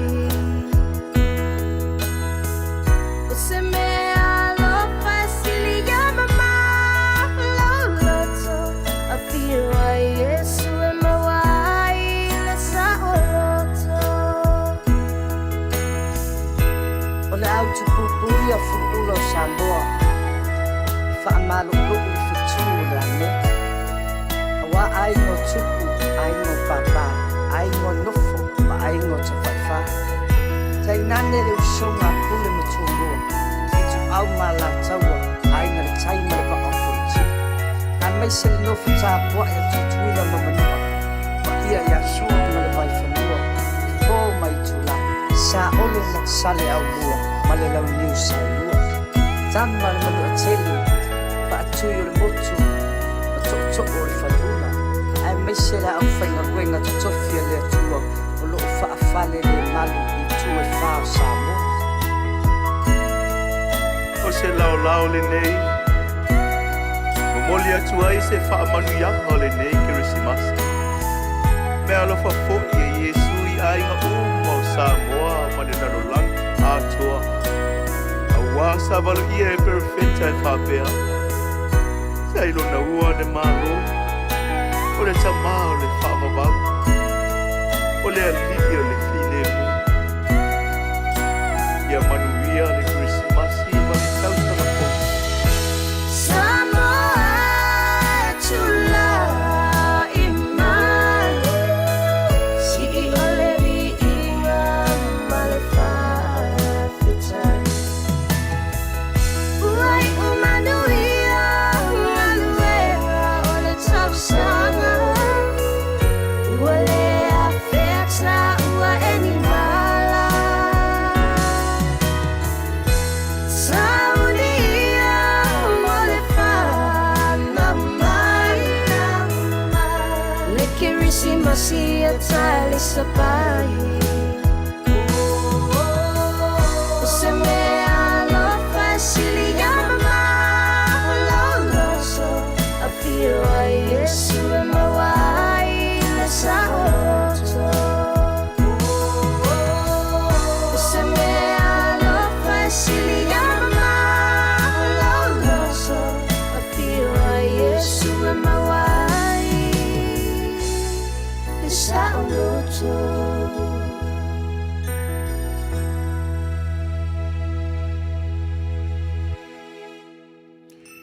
Yeah. Ei le whamoemoe wa whamaluluina lau finangalo tato mta upo ala i pese sa atu inatu ma na ia upo pese pe tato mafau ye ne tiwa faile tato ngana masani o pese malava o launga ai ona fa solo pel tato fa soa mala auto fa fonga ole fisili sa ma Noai. Mo tala o usunga ngafa mo atua ia tamai atua la titi. Ai ole atua le ele ole atua na le Taulogologo. Awa e masani ai. Eu vai tatu Samoa e vai tatu tala na tulanga. Ole se senga ma le atua le ate le atua le na vala wina mosi. Le Yahweh le abo le ole wasau ai sau e matua fainga tau na mamla mai tangat ole visiti da sa ole mamla mai tangat le anta no ole va la velena talia wasau le tua wa tref wa u ya sei tu lo lava wa fisu ya I tu langa o mea Fili wai. o fili wai o mena pito lunga o pito lalo men pito lalo pito lunga o no winga o turn upside down le status quo le me masani tangata mena le saufa mo se malo pe ona masani ai pe ona malo le va tali ai ia utai se o lato mesia le va tali sa o se toa pe sa o se perfetta ala la man fa Yesu va venga la fcd ala le winga o ia me ia o le sifo I o ngā le li e tele na whao ngā le li ala ngā upuma muanga ngana o masani nei lanto O isi te mele whawhaingofi ina le li le ia ma e tātou tu whaitau lai tala. Le anga i le whapena tupuroa mea ia whamau. O le asa tau ave mai ia tu talinga se o na whamau sa ia whamau ngā sa whaia o onga la apostolo ma tu whasolo. Se ia ona tu whatasi le tātou tu spai e whasenturi. Ia. Rev pe ole tasi le vaenga wa ta ua ni le mele. Tasi le me wa pasi le tatu whaitau ke risi masi tau sanga uma. A lea la wa ta ua le mele le sau o Yesu e mai le fe au e upside down. O feli wa inga le o le o ti uma ya tatu. Ta ke musu fili wat. Ia. Ma wa tu mau me tatu te loa. Si la voi e me voi na o tatu wa mai le nganga o fai me alofa le tua e ala ia Yesu mo le lalo langi. E fatino ai tatu wa nganga fai me alofa o le tasi. Se vainga. Vainga la tau fa economist e o ngā tele e o laile o le tunu. O le vainga isi e le ai. Le o le awala le e tau fa o laile. Se a le mebe sili na uta tununga na tele na le fata waina. O le fata waina po le tonu le winga o le mealofa le tua ia te oi ma. Ma tato umo le taimi ni. Wa pero va ele faina na ya e vandi moni mo sai le tua. E sau dalo le. Pa wale la wala tato te mamla mai o sau le tua tangata. Pero vai tu. O mtap sili le o te langolango ina. O mtap sili o tala ni o tam fai vam tala ile le mafutanga le tua mo tangata mo le tua. Ai le fai ngo fie voi. E pe an fatu le vainga al fo mai lanto. O le tam fai fo mai a vatu le ngana ma le mo mau i le me fai ngo fie o na mala mo tangata iona vai taimi. Mo na vai tau. Ta penanga la fili wa inga le. Lau sunga le feminga. O lea na tuli me le tua na angeru ta pena mo le me. O no winga o le tua o no fa mo ala o le tua o lalo. E sau lalo. Ava ipe o talaia e masani tangata iutaia. O le tapenanga e le tua o le tama e amata maile ngafa e pe o le one maftua le langi. Na tapena e angelu e vamaisi e totolu. A maisi e tofa. Fuafua i la faitau. Te le waran faitau i tu singala ale au rapai nei vai tau ai na mai ata le noa na no fora to rua e vai tau ai alu to tasi e alu lalo le ai ale no fora to rua le ma fai el tal noanga ma perambo ta oto ia la to le tel tonu o sarai a le wa mata na fai le feutinga ina a perambo mangen mana o sefele sefele te oro no so ia rota mo na inga e va solo mai no mer va sa lava ia na sefe rota ai oti lo di massima va tu ia va la meta oti o natal ia l'almena tua ia ile so langalna tua ile anga tu ile lua ia rota ile fana langa foi ta wa de ola ngafa ia o ai lan tupu mai ganga ia sili po fesa wai uta mopi ole winga na la tala le van fale le tua ia sabra ru mele le ava la auto saule tua te fa tala mele le ai o runga i o lalo i tatou te fai me ai tatou tal no ai sa wai Yesu va a wai tangi ai Yesu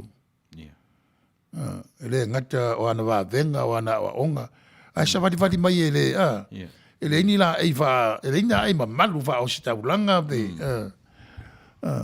wa fili wa ele ya tu ulanga o le ola le ala o savalia le lua afe lua sfuta usanga io Ai tu a tele o tatu ile o malama i le Christmas ile. Ia, alana whaatino ia me vo iwa whaingo whier mawhau whau tangata na wa ai so ni le. Awa e ser whaatinonga e kare si on nemea. Ia male mea o le e misi. E misi le winga lea. Le winga lea o Yesu le mawhau ai na whia mai. E mai le tua alofa le tua la veai. E le whapito. E tusa tangata unga. Wari sia le mega e ka ko ke a whaingai. E wai e kalesia. Saua lesi malanga ka kongunga langa e kalesia saua pakua le ia siava. E sao ai ai mea uma. E pe ale ka mkar ngomre ko lungo singai sauro. E vai e sao mai ya al me pi sitting kawa. Le mele le character ka le ko vai. O lunga na. Le merings en fi mai le ko e kawa wa o ka ka be va venga ola mo sei fua. Mera ren ka ure kula fongo re isu rengo vai ko mai poro i karkia. Fa sola o ko wamo. Fa so me fa kama e ko man ko kula fongo le. Ora kula fongo le. Ia o ko fer fangi pe o ro fa ko ya ke ko. Ia upunga o fer fangi o le mai o ku so le alofa. Ia wa a kare pe foi la e ka kongo ngana le winga o fer fangi ia wa umba ko inga ko inga upu e lengi o le alofa. Umba ko inga alofa nganga per ka gia la sa wa up. Tu e keren ka ko ngak fa ka wa sia ka ko ngana. A fa ma malama pe o le menga ring fa ka ia kulanga o tala ia. Vai mere mai o le alo siciliese fai bus e kolua fo ile tua ia te ia no fo inga ta vita lona tama e makauri o ka vika o kupu o la lava e fai amo mo e sa uia se ska vika ko kula i mai se ska vika a sa uia su mal malo ka vika e wa ese le awala o famkala wale o sionga ore io salema ni mongo sionga fanga mai wa ole malaka wa vele o yuka yo sionga nga fa usirve ngai e o me kon man mar fa ngo sio e a shaul kama fanga u pekere Fili wa inga me e kupu a inga saleka pe o fisili renga mai ia ai fa lave e de iso ga konfin kadida FC programa e kusinga kusi tanga tai ko kus paia e winga kupu a Yesu ma kulanga fa penga wa ke le cap ngai ke le nga luka le fa ko nga mo su luka sanga Yesu en ma fo kaminga sa nginga vo e le ka ko ora uma sai di idi ora ve o me ka makua le kalesia o ka mire ora ve ka mai ka ia marka makua o kupu su bloka usanga ia ki sila fia fo i ngafa ia pinga amata tusia mata ia pi amata mai lunga ngafa mata ia a luka na vai pi amaka fu lalo ia Yesu kau lunga ia na kwa ke mai kau ia kenesina ole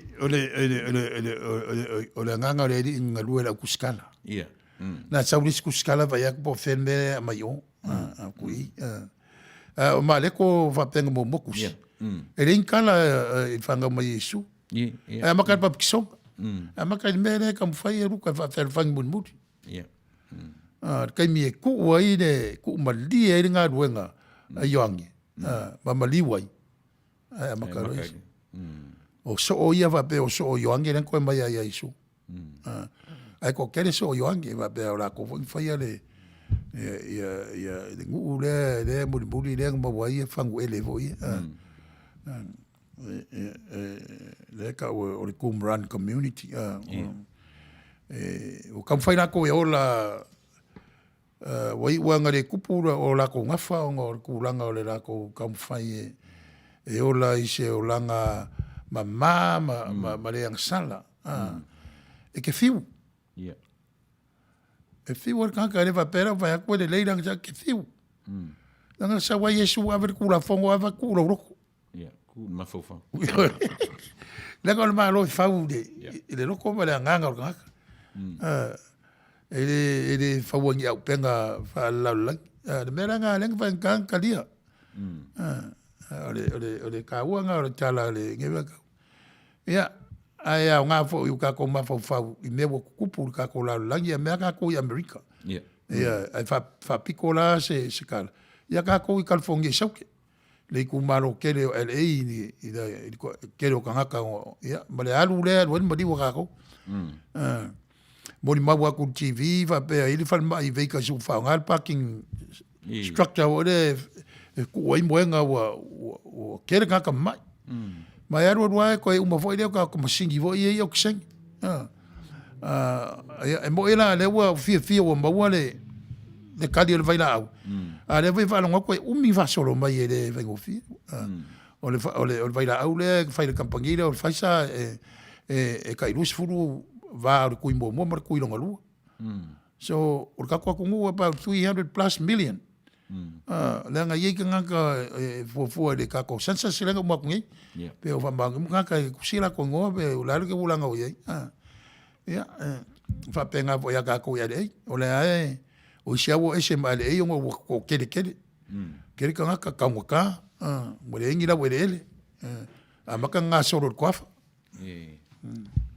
ya pe o me yang fa ka inga ma tanga ya Yesu mal fa mo o le tua o sau le tua le tangata o sau ya kako o sau e ola mo soi fua vakasi kako me la nga ke mingi po a me le kup pe ngalo ya kako ura nga le le kuongo ma ka ngo fieme o la ya le tua ai o foi la nga mai me fanka ya o nga fa me foi le o kirikiro ma fau po fere ko ala ya le ko yo ko ala ya ke oi kulanga fanka ya ke oi foi kulanga o saunga le mu mo le ko fi mali o le olang langa ore ko ia me uma ka ua ile tul tangata so le menga kelinga ngalo ka ko kelinga ka ko fa singo ia langa la va wa ka ko fa yenga buenga le tu ia fa ka ko va ka e ka wanga fa so fingalo ile vai ore si moni ya karka pese e ka kala masabo ya oui ele o se atunu utaliola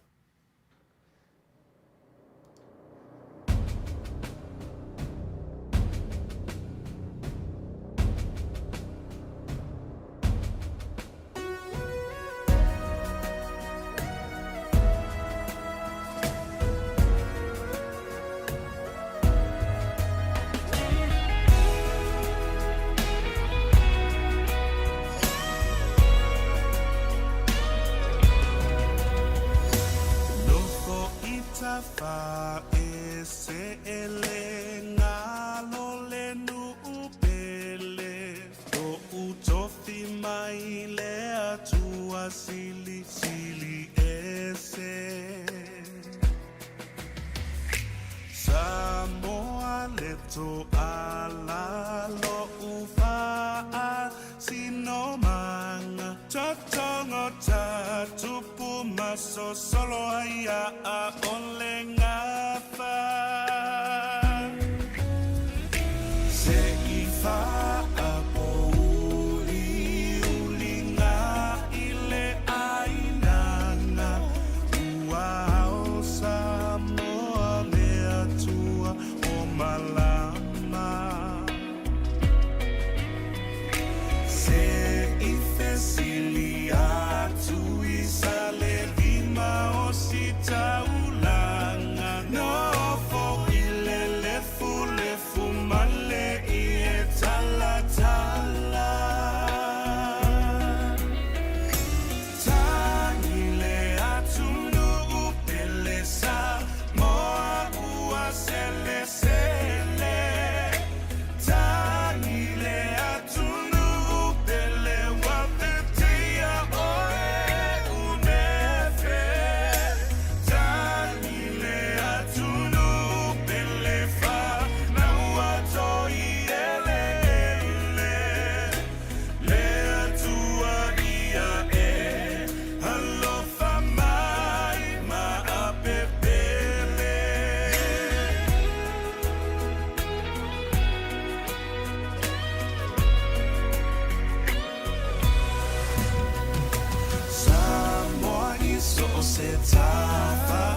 Ia. Talitonu, malie malie ina le finagalo. E ala le pese, sa taina wala fonga. Ai, waule tātou tanoanga. Ia, ona olo ye fo ia whasalanga wa business ia le tio. Ia, a mesi fo ia o tala mai Samoa. Ai pe ole autuana lo talanoina le teminei. Le mea na laina whaingta o na tātou malama. E le whapea e le o malama le whamtalanga e tuspa ia. E whaingta tātou malama. Ona o la tātou whaitau. E mai tāua le malama le tātou whasopito. E wa lea tunu. Tā ua tele ia whainga pālota wa umatu nei. Aisea, wa o ina mai tangata pa le process o nei mea ta o le electoral college mai stete se uma foi fa punga stete ta tasi o tanto malo ni me fulu fa solo lava se io ai na uma ia fa pasia e un tanto va ia ile se senga o le majority vote por to tele tangata fitu miliona mon tupu le malo ia Biden's le popular votes ia te malo le electoral votes ia le lava FSSA o le famoe ia tātou o lau kewsano o tatalo ia maua le file mua le tātou atunu ngā lulue fantasi ele ngata i pāti e lua le tātou malo ia meise o tangata umo le atunu a wale tusi lima mwhai longa landu pe a mwhai na ese la e tūlanga ia ai ngā lulue fantasi ia mai fo ia sau tonu e kālesia wai ia le tūlanga e manatu le se kālesia sa o ia i le sia kālesia ole tūlanga lo tam whai le tātou wani e awa wina i tātou ia tātou soifua i le soifua vo i le e atangi ai le tala lei le alofa o le tua a mawhatia le tangata whasoani ai ai leo le mawhatia le tangata e oso i pātua sa wafa ia pe o tūlanga na mena na sawa Yesu pe o le whasiringia e runga ono sawa le intala wha mawina o lon tuptupua o lona soifua mai ia o ina a matai le tātou tala pe o na tamwhai luka e mai lana mori mau o le maliwa le li o ina tātou loa i le ola e whawau ia ma le malo wa tu ina mai e ngā lua ina tātou ia o te fo ia i Yesu i lon tūlanga atua e le whainto e vai eisi se o tātou pe vanga nai ia o le fisoson mai o le anganga na mai a tātou o le tātou fisoson sili e ngā lua ina lo tātou vai ma lo tātou wha moe ma lo tātou wha tua me ia mai paulo wa mai e le tua e ngā lua ina ina tātou wha alutanga o Yesu Keriso ia wa mai le wha tua mo tātou e ngā lua e wha mamalama e le ngang pa ia fua mai ngā luenga le lei o ngā luenga e mua ai wha tua e le mua i tangata ia pe o le tūlanga na e whainta ia tala lea e tu sai o tamu whai aruka wha mamalama ia te oe mau e whai ko fia whai tau o mea o tātou masani e pen whai atuai o le loto le tala ia o le mea lal na tamu whai le tangata ia mamalama ai wa e umawa o ngā e kālesia i nei tala ma nei mo ni mau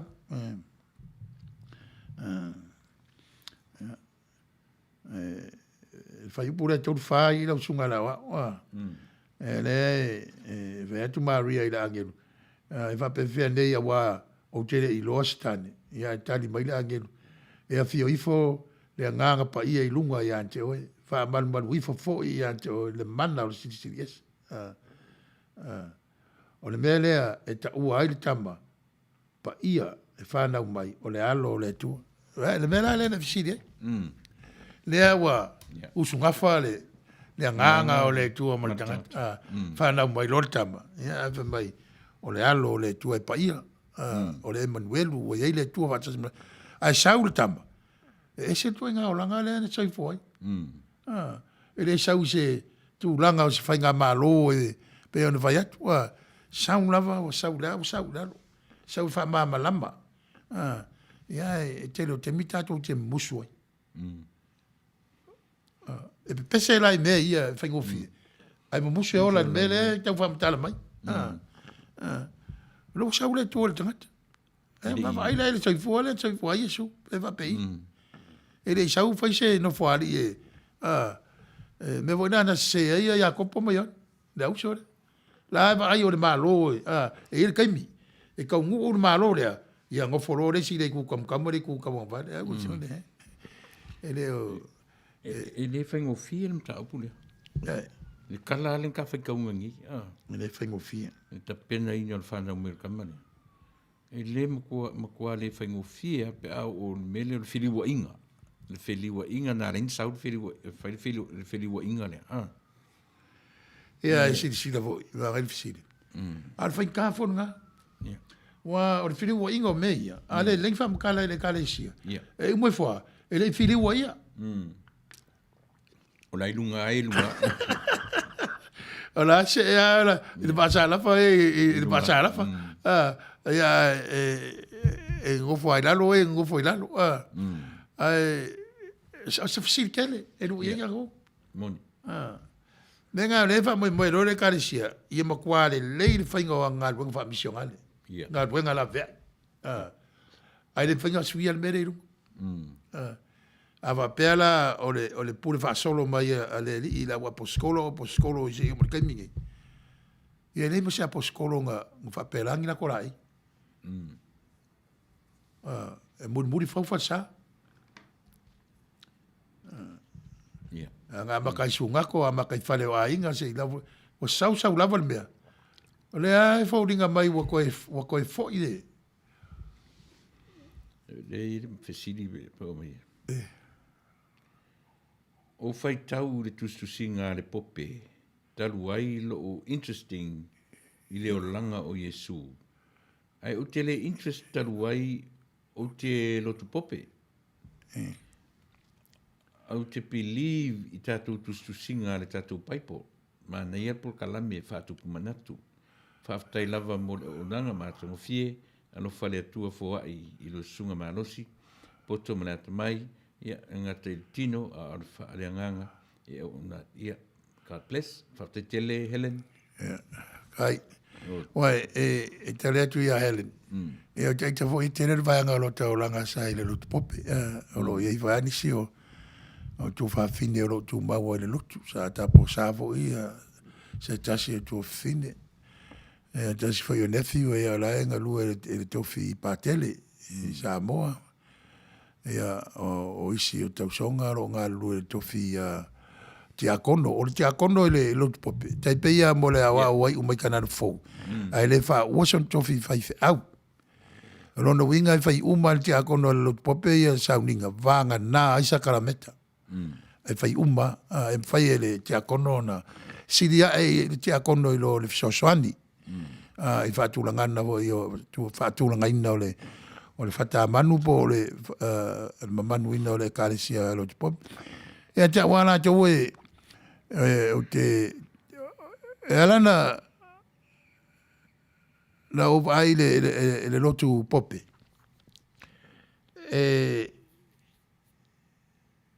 i se vainga e mau fai voi le mau fau. O le tūranga o ana misiona, o ana ngā luenga. Ia, e le vai mamau isi tua le laulangi. Mai e la tunu nei. O lotu o a onga te tele, ma le lei. Ia, o a onga e le va pena lotu pope. Ia, o ngā isi e ka le sia. O fale mai. O rato ngā luenga e whana ia fisosoani tangata e le eini a inga homeless. E tele, ai le whapena a toa le angasala lotu. E angasala lotu. A angasala na o le tua e whamanga loina. E ang sala le tangata pe vai atu. A mena na fia mai Yesu. A wai le se atoa. Le tangata la tam fai ia tatu vai vai la pa mar Christmas. Ia o sauninga ia fai i Roma, i le Vatican. Ia o tau tia le fatinoina o tala ia. So fo mai o le li. I nei lava taimi ma. Ia. E ben vai atu SSA o mai vo i Ekalesia Protestano es foi le la tau fatinonga. E o mai vo i nu o le nei atunu. Ia. E te lea teu fale i moli ma vaenga ia o le Christmas. Fale o Manu ma Moe ma Iosefa ma Angelu ma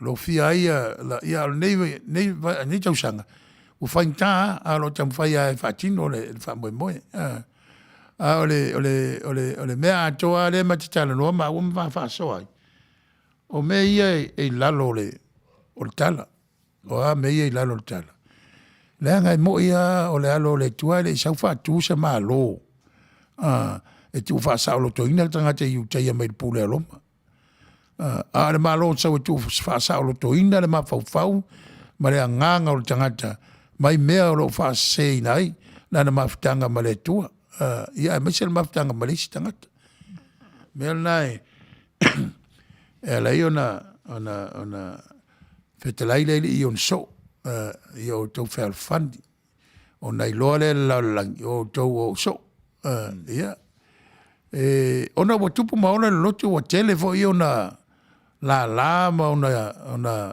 i tu vai wa ese ma ole ngal lu va tasi ma le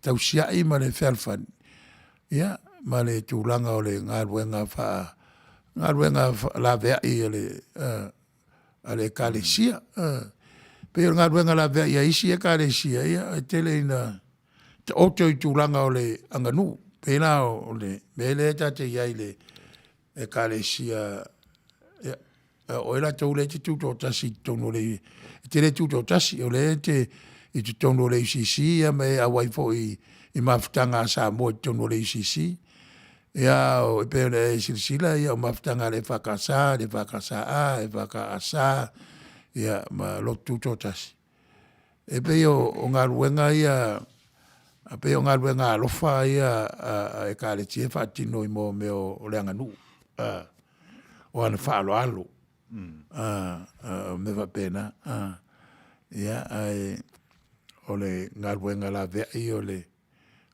o atu ole tamau ainga i o vai ia tato atu sa moe le to tele ni milionea o lo lotu ia le wa mata na to tele ranga le tele tamata alo i talonga se tele la to miliona pa vol me ia mo ni tam fa na wale le pena fa ia tu desa uva vai le interview ina ole tam sa mo le mai Australia talo le miu o le a pepe lona ai sa mai Australia o le atali i o si awo le tali i o ma la teammate o le kwali le ia le kalo na o le tali i o le sa ta alo mai le au mo ta so keli tua tanga loa keli ala le au pepe o na alo la stam i sirina o kwali le ia le o va pe au ai pe sau i fara si upo vasco nga sau i vai al mo ta o ka fewa i ma ora mo wal making of i pia wa kambar ka si suela si ka niusia ia wala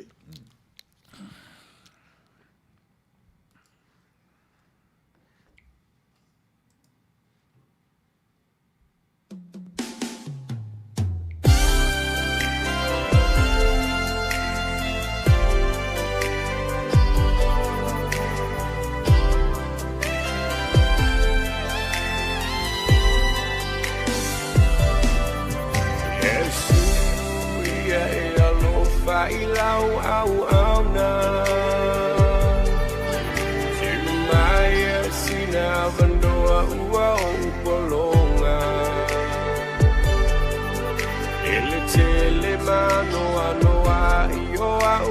sala Yesu ya etelia mai la uolenga Yesu lo matai Ma'afitai Mora sa olotonga Wai fa'a sa oloto inolo neyola Yesu lo matai Ma'afitai Olene uau langona Se whawhe kai ka ma'olo walo whaualai o ngā usau logo Kele male angoa i le mauanga salasai lo nge loko O wasa mai i le whawhika male kele o pupua ngā O mapu i runga o le waile ai o se mea e whai ngā ka Kari o molo nge ka ngaka o le o langa e whape ngā E ke e walawa i le reke i mapipi i maui a au le ka mā E po wala wangile anga e muni muni mai a ka ua Kua puli loa o mai mai wala aua i le akua Yesu lo matai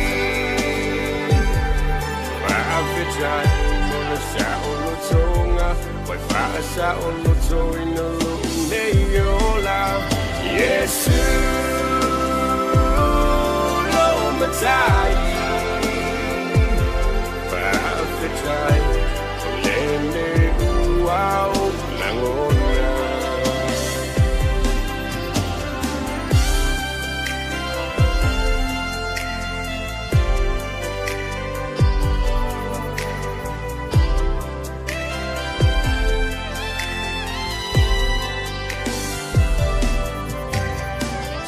Taula ile vai ia te maunga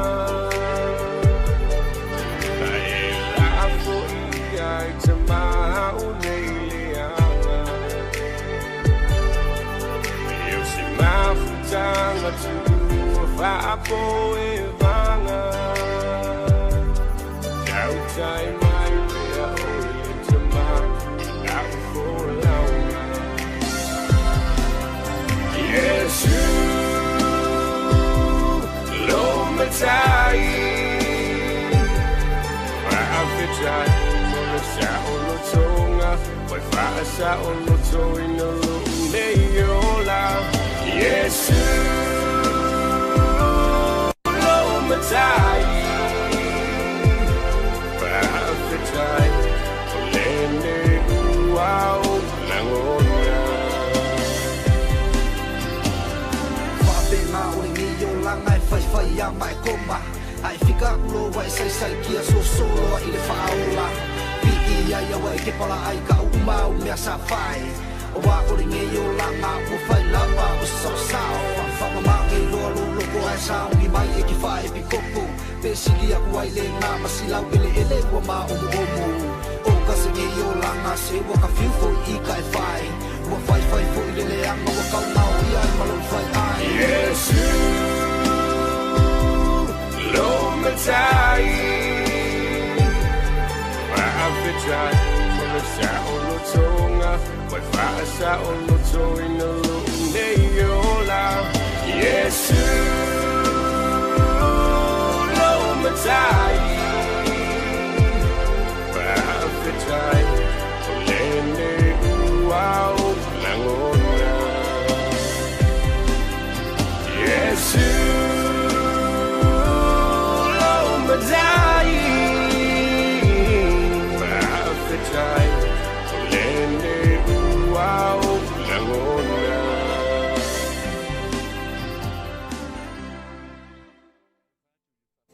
Pa ia malmamalu si o tātou atunu o Samoa o mwhai ona mau mai e tātou whasale launga I lungo le le tio o le si ufufonga o le tai au fau o le fo I wa tātou au lia e le Manuia le so lua le nei o le aso sifurma le lima o le nei masina o te sema e malo le tawata I tiu te mga luenga o whenga iai alu mai anisi ne o whaapoponga o tātou tala mai Samoa e tumu atu o tātou tala o le so I taulu manga le pālemene o Samoa na tala noina ai le lipoti al komiti al parlemene le sa fia ngai me le fa tala noina o tu la fono e tolu I tua I nuu ma la fanga o mo Samoa e valu se fulfa paseni o le atunu na la tu lango ina nei tu la fono fa tasi ai manisi o ai inga na mana mia e se fulu tolu paseni e le lango ina ma le tolu paseni e le loa e le ai ni fina ngalo o le sola il mai ai o le launga fa la tele e le fionga il minister fa masinonga a fionga fa aula sa katopau ai no u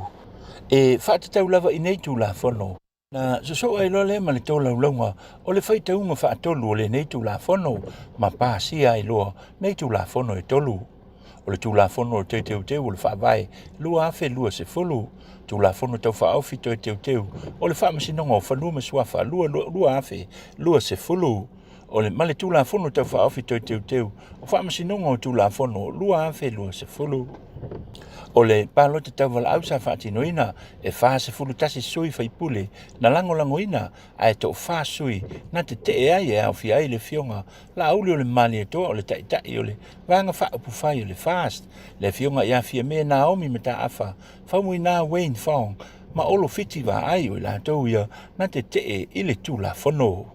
E tu so le tu la e ono i le fiafi na mai ai loa le fono tanga le pale mene ma fa tu ai loa le fionga i le li pale mene le lafo e toi tolo po ai le pale mene o Samoa se ia uria le aso se fulu maleiva o le masina o Januari o le tausanga fau ua fa ma ape nei la le pale mene o Samoa i fai ngā malo longa o le kirisimasi ma le tausanga fau o nisi o tātou tala ua wha mautu mai le ofisio le wa ai tau i Samoa o loo lapata ia pēr Samoa i ta vilingo matangi malolosi ma savili tō wha tau o ti munga o le apa u malolosi le tele waenga o le atunuu ma le sami e si ma ngalu mau o lulunga o nei matangi malolosi ma ti munga na awhi ai le atu Samoa i le pōla sto na i le wha ai ungo le mai aso na tua na i atu nei e o mai lava la i le aso o loo pōngi sa pēr le atunuu i Samoa i puaoa ona o nei ta avilinga matangi mai le o toe va ai lava ma le mata o le la e o mai i le so o la pta ia e foi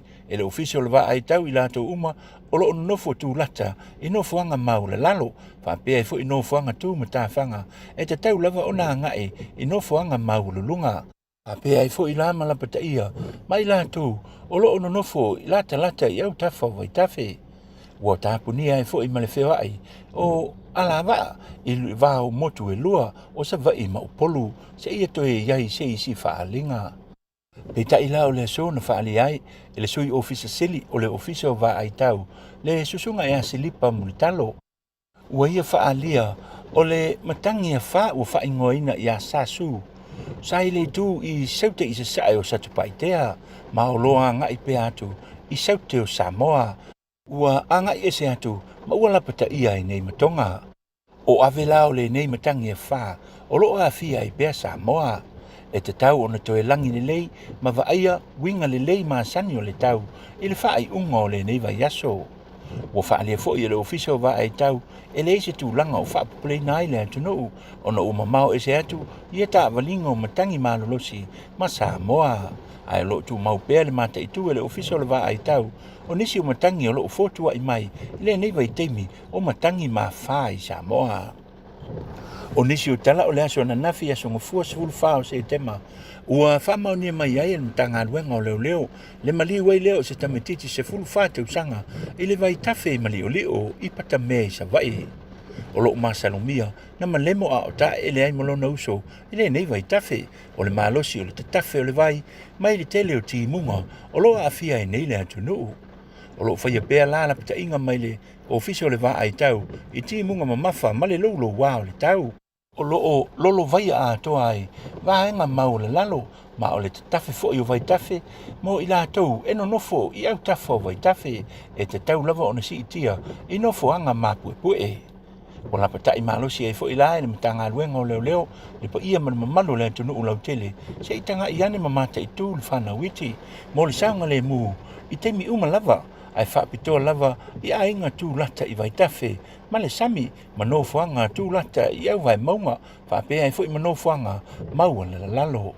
Le nei vai tami o le tū lata i le whaamanatuina o le kirisimasi ma le tausanga fou, e te tau lava no pongi e mātua lātou i a lātou whanau.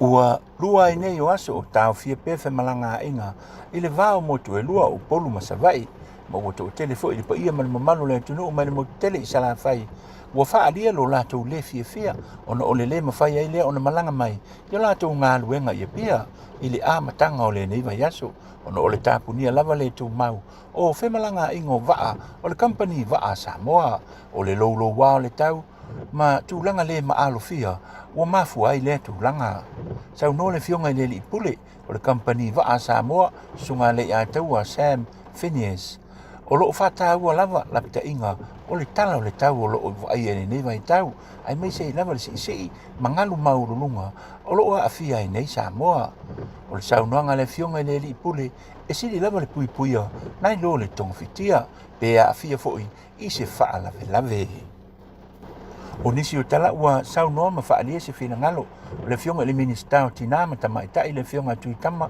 le ao dokta talalelei tuitama i latou ia o loo faia ma masani le aisi i lugu ma o fale o loa ia pia i le taulaga faalia e tuitama ia so ia ua tuanaʻi saona o latou e faaletonu mafaufau sa vaaia o faia ia tulaga o le aisi i lugu o fale o loa a o le taimi nei ua faasolo atoa faalia la i le minista o le fofō lava o lenei faafitauli o tua lava ia liʻi ma faipule ma le latou fautua i aiga o i latou ia e lē a toʻatoa latou mafaufau faalia e tuitama e sili atu la le manua i upu lafo matala e fai e aiga i nei tuaiga tagata e lē a toʻatoa le malosi nai lo le manua mai sauaga e mafai ona pepē ma teʻa ese o upu lafo matuiā e faamanualia ai le mafaufau o se tagata e sili atu ona tumau ma e sili ai lava le sola ese o le tagata mai lona aiga e alu e su ese mea nofonofo ai e saʻoloto ai lona mafaufau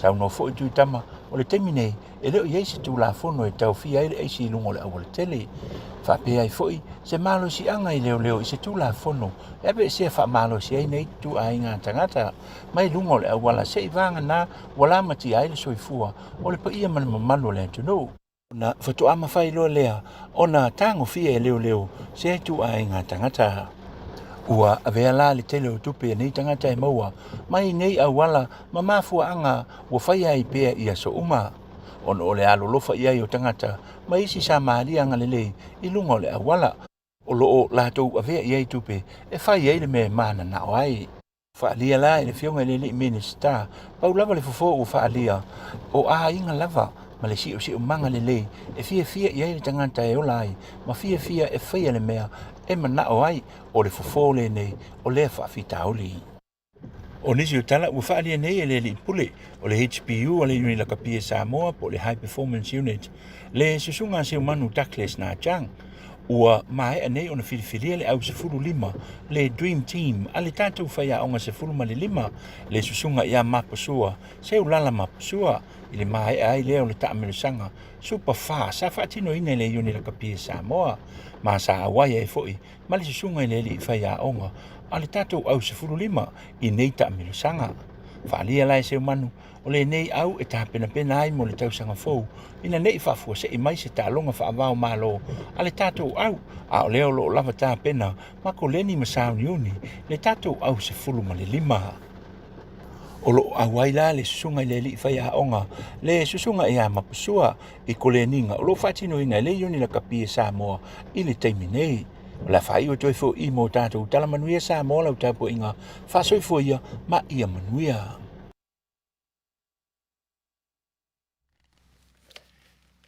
ia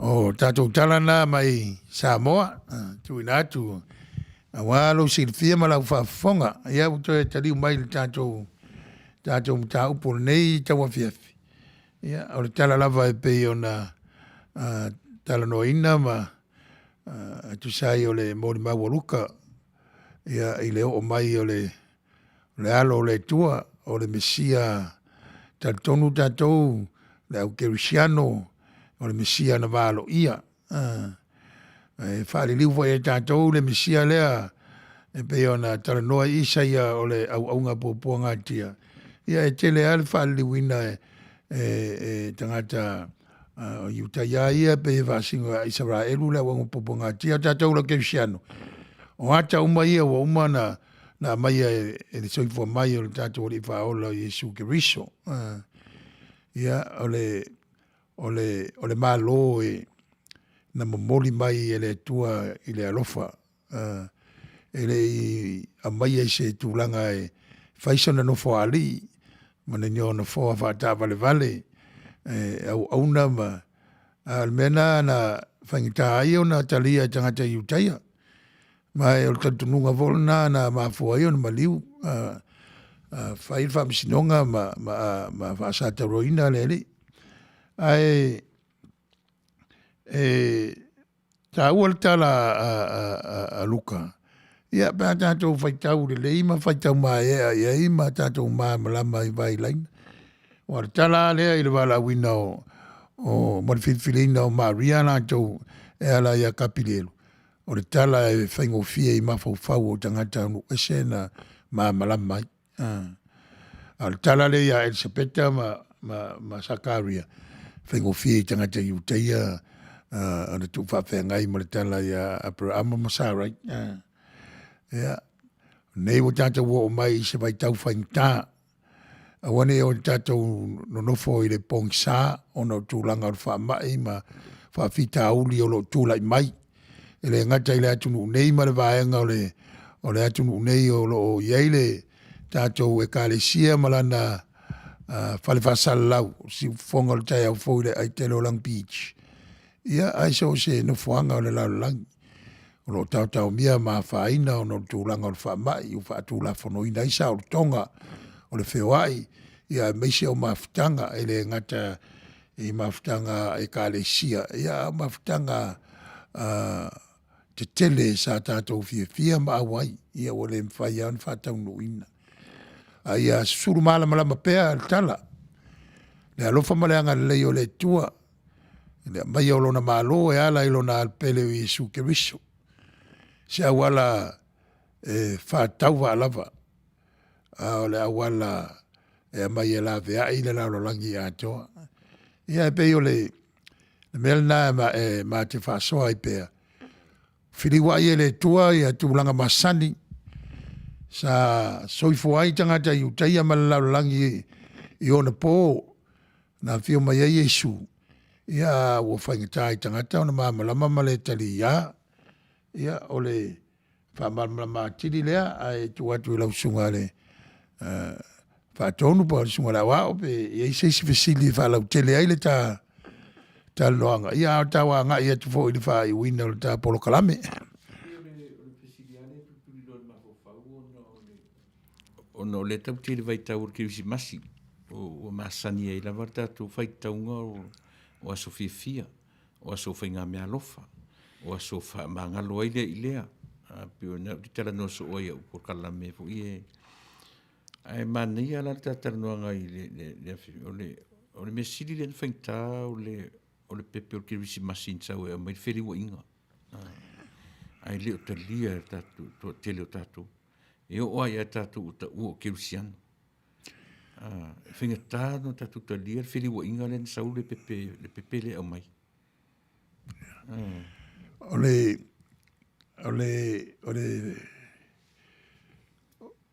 O lava ai o le lutau o lo tautou i mea o lo tātou whatawaina. E pei o ina awa o le laulangi le tātou ia mea tunu nei. Le tātou iai. Le tunu o lo whai mai o lo tele Manuia o lo iai e le fisinia. Le sa o ia tala lona malosi ia na vaenga au. Ia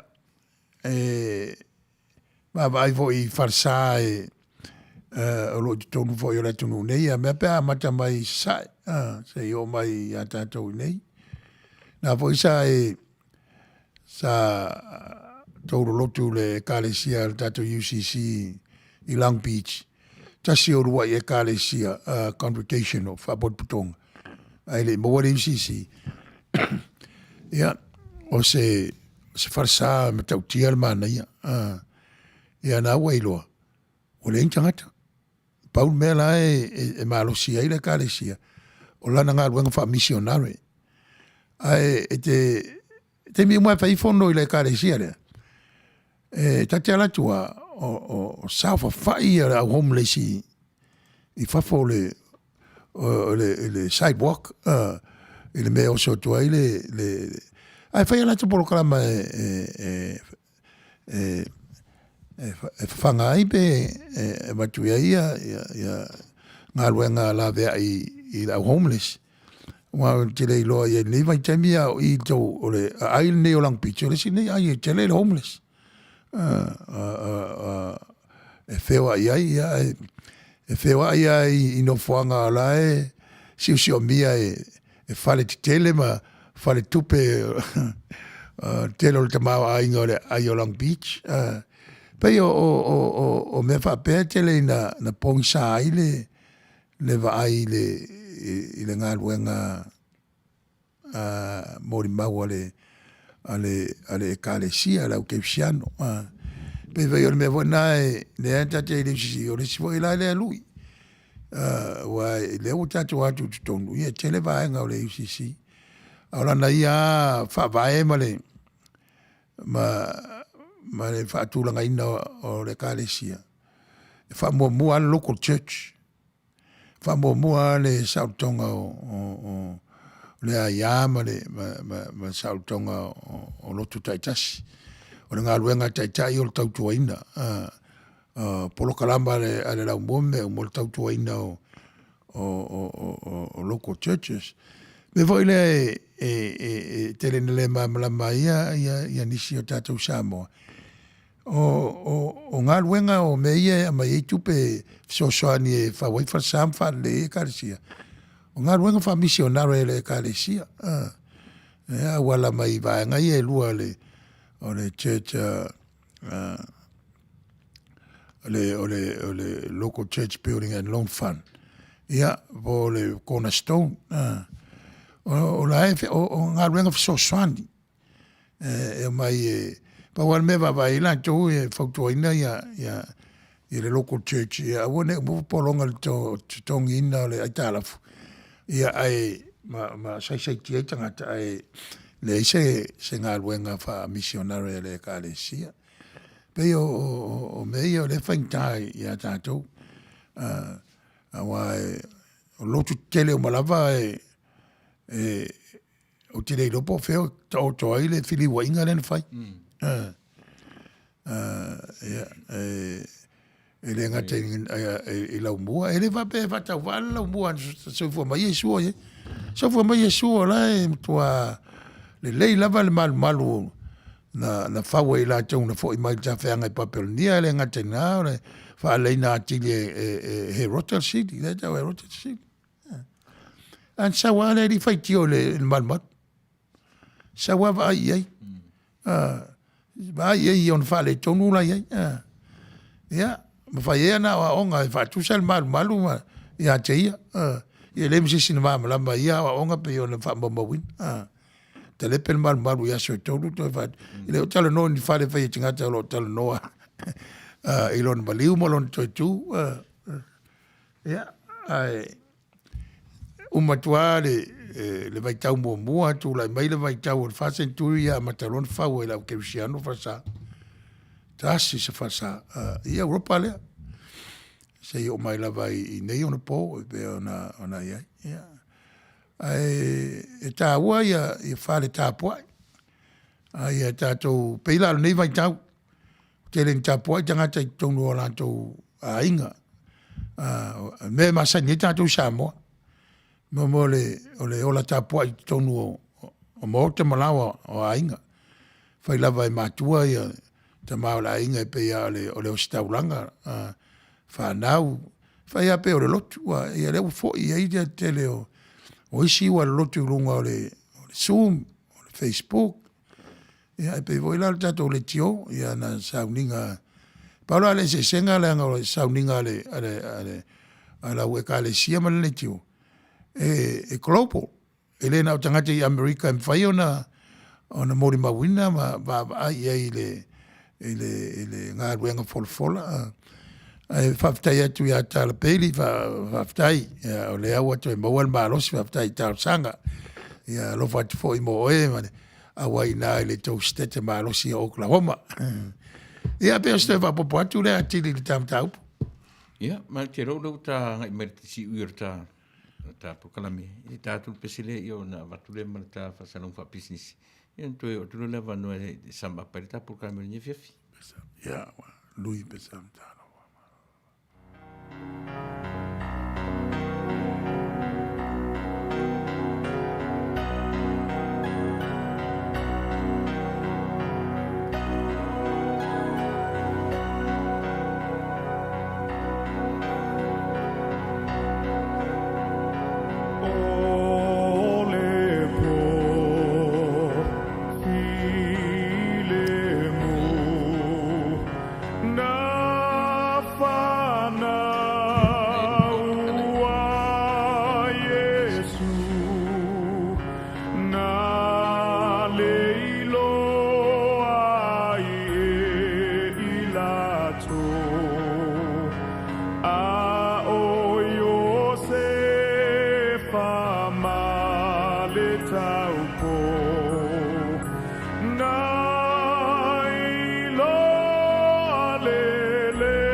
And it keeps right on the hurting since you're gone.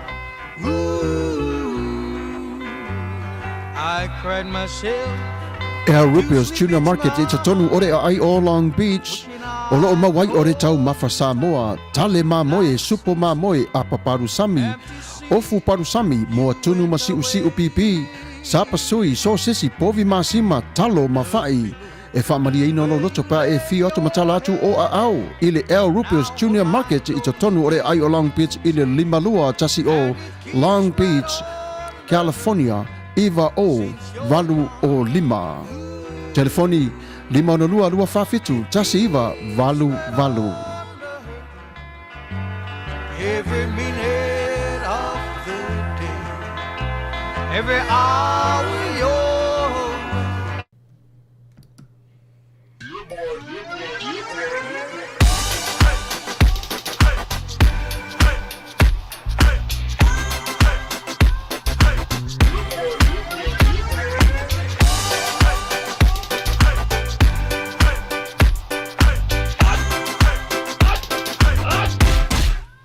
O mi te tonu lau o luau Baile te se nei mai mau. Afifi malu le tama. Baile la ulu ne ima tala tala. Le la fa pito te tonu. Vai ima sai pa pe yo se pomu. Le la mai loa o le tama se fa ala iti. Ngā pese angi so le ngā leo Sofia aile me maua. Talo fai. I o le alo manatu ne nei taimi. Kaki koe mga kua ia sofo i o ka whai whaapusa i Samoa. Kei mi o le ia maise arka male i o le matua inga se lau apopo e whai ele u parusami. Ia leo kaku nye tunu. Ia. Ke kausi la fia se whale mo i. O le na fo na tofala avo tu au petisi la fia le fale le au Rupert Tunes Market. Le lungo Long Beach. Ma le lima dua. E maua umai nei. E maua umai nasi te latu o manasan le au Rupert Junior Market. E tatonu ore ai o Long Beach i le lima dua tasi o Long Beach Boulevard, Long Beach, California. Iwa o valu o lima. O lo o maua ai o tanga talo Samoa, tango talo fiti, pusa mamoe, pusa fai. Tanga raisa, matanga ruau, e wha maria ina lo fina ngaro malo loto pe ai a fio atu matala atu au ili El Rupios Junior Market, ili ai o Long Beach, pe walau de telefoni o de lima ono lua, lua wha fitu, tasi iwa, valu valu, El Rupios Junior Market.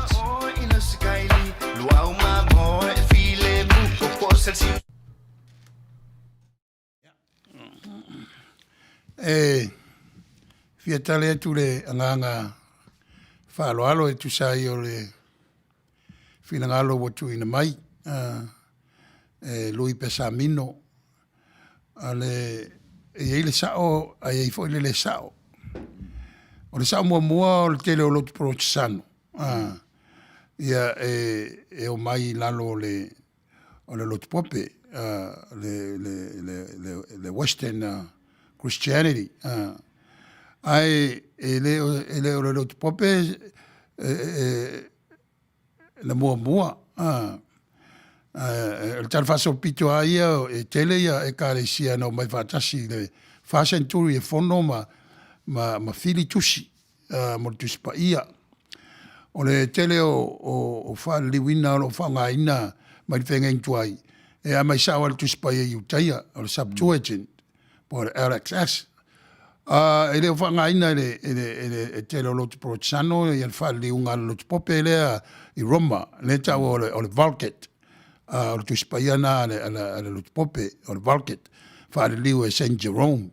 Wale vana iai fa liunga Syriac Christians, ele tasi se tuanga tuspaia. Malama la le talfaso pito na malama le e o voila I lotu la Kerisiano ele tu sa ele ta o Eastern Orthodox ele tasi se toinga e tele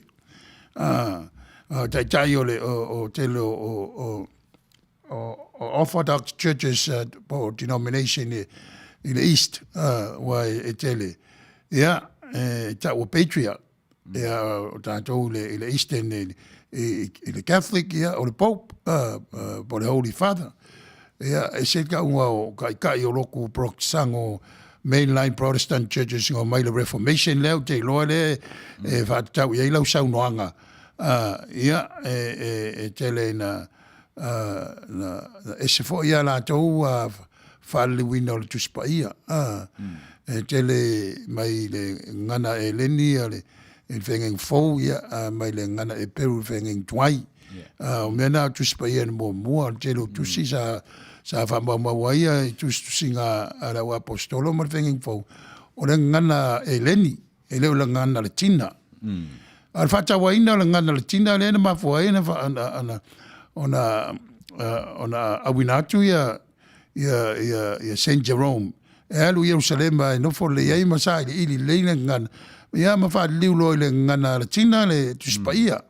Mera o ngana ia tolu e lo finau le amtanga o tuspa ia o le ngana e leni, o le Peru e leni, ia ma le tina. E sao la le saunuanga le i le tu le o le Reformation. Ai se se le amtanga o tuspa ia. E le ai. E le o le Valkete le tuspa ia na mua wha mau. I le awa mal wha alo. O le whenga inga tuai la tau. Ia o le Sepulona pero vai atu sa tu sia le ngana Ramaika por ngana e Peru. Ia mal tere o tu singo o whenga fau. Ia sa tu sia le ngana e Leni, le Creek. Ia tere la tu spaia. sa matai wa ile I whapea na tutusa ia whinangalo taita o loto lau kerisiano le amatanga. Na whai awhi naunga ia ma esea ia.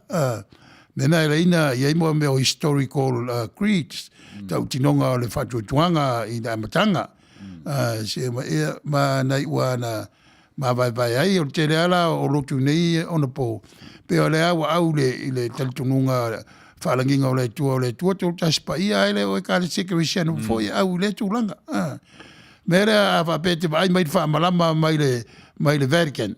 Mai le Reformation. Ia o te whaasaola au te le whaasaoa le tuspa ia lea na whai whaaliunga ale te lo lotu protestano po mainline churches. Mena ta wai la tunu nei upu ia lua. E pu lea ia te leo talanoanga o mea tau politics I tono la tunu nei. O le upu tau le Anglo-Saxon Protestant. O tangata ia e mai Europa. O mai whaavaina tunu nei.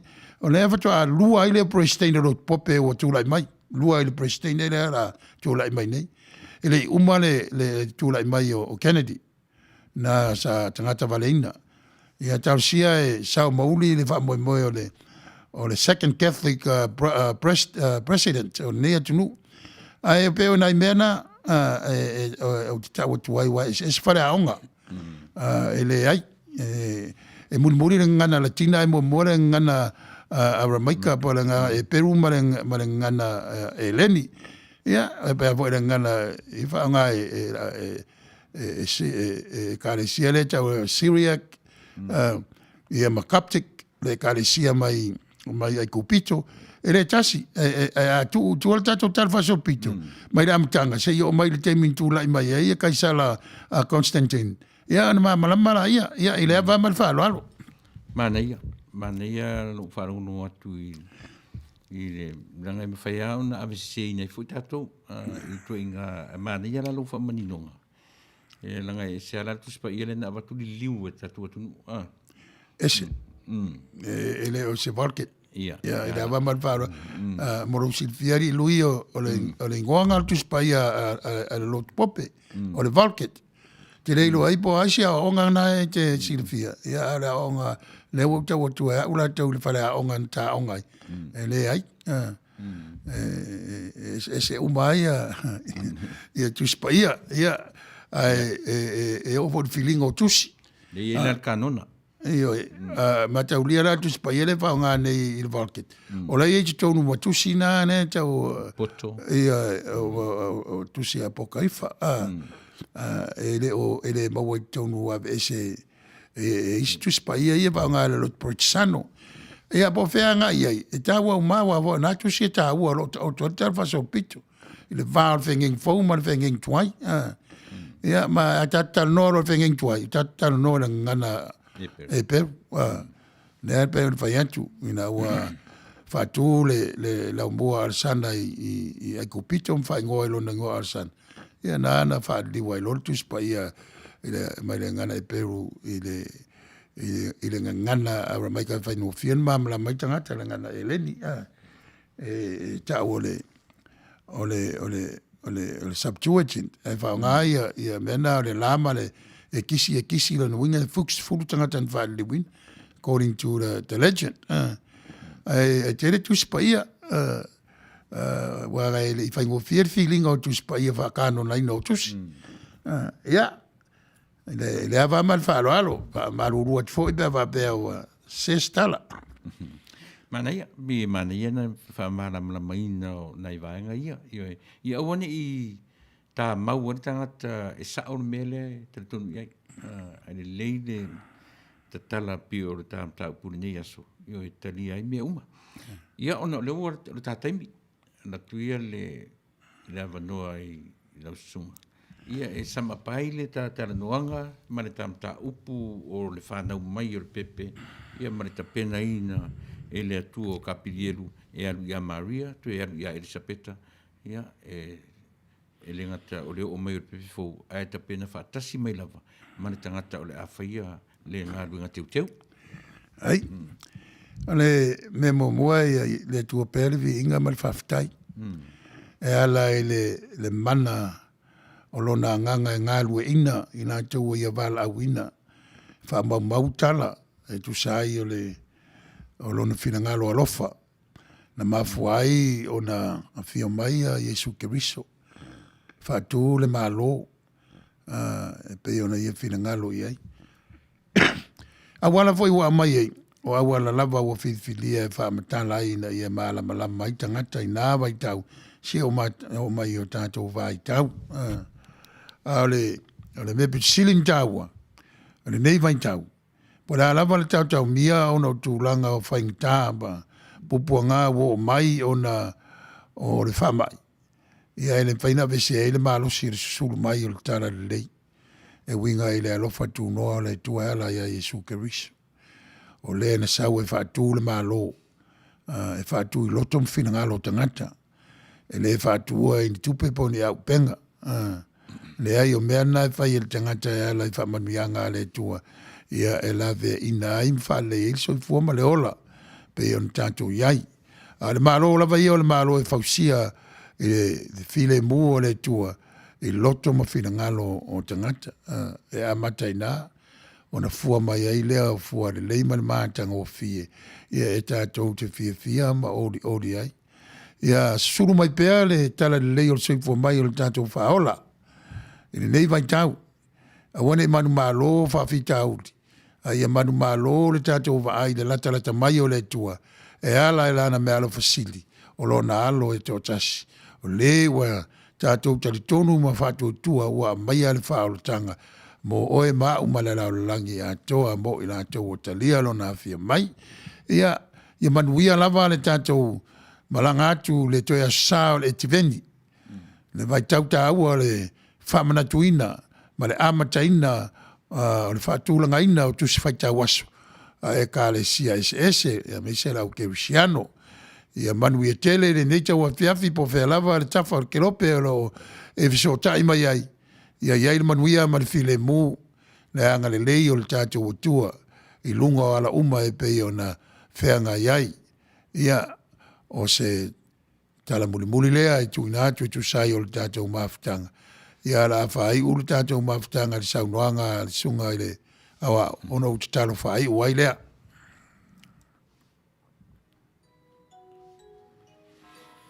Ia manatu sa mo o le ua tu ai tonu mai ia le ma ko i por kalame le ia fiafi si ui mo le tunanga whaftai sa mo ia e tu sa o tu taimi whaavanoina ia e talia i tu maota mautou lawa ia ne sunga whaifi au lea masa unofo atu le ase mta upu wa fionga le atua le isi tasi o tātou e atua iai le ai foi seisi o tātou e nā te sila fia atoa le finangalo le atua ne afuanga le tā wai tātou whaasua whatasi ia tala mai le sila fia ma le loa ia ai whaasua atu le sunga te whawhenginga ia e tusa foi o whalea onga na o inai ia masa utu o lalo e mafuai ono tātou ngā lue pēa i le aso ma le aso ia le afu ise upo le ngangana o le tau tamari i lau whaafonga le nei tu la fiafi whaamangalo le au na lea ia whaamangalo tu e maso ufo i whaale tonu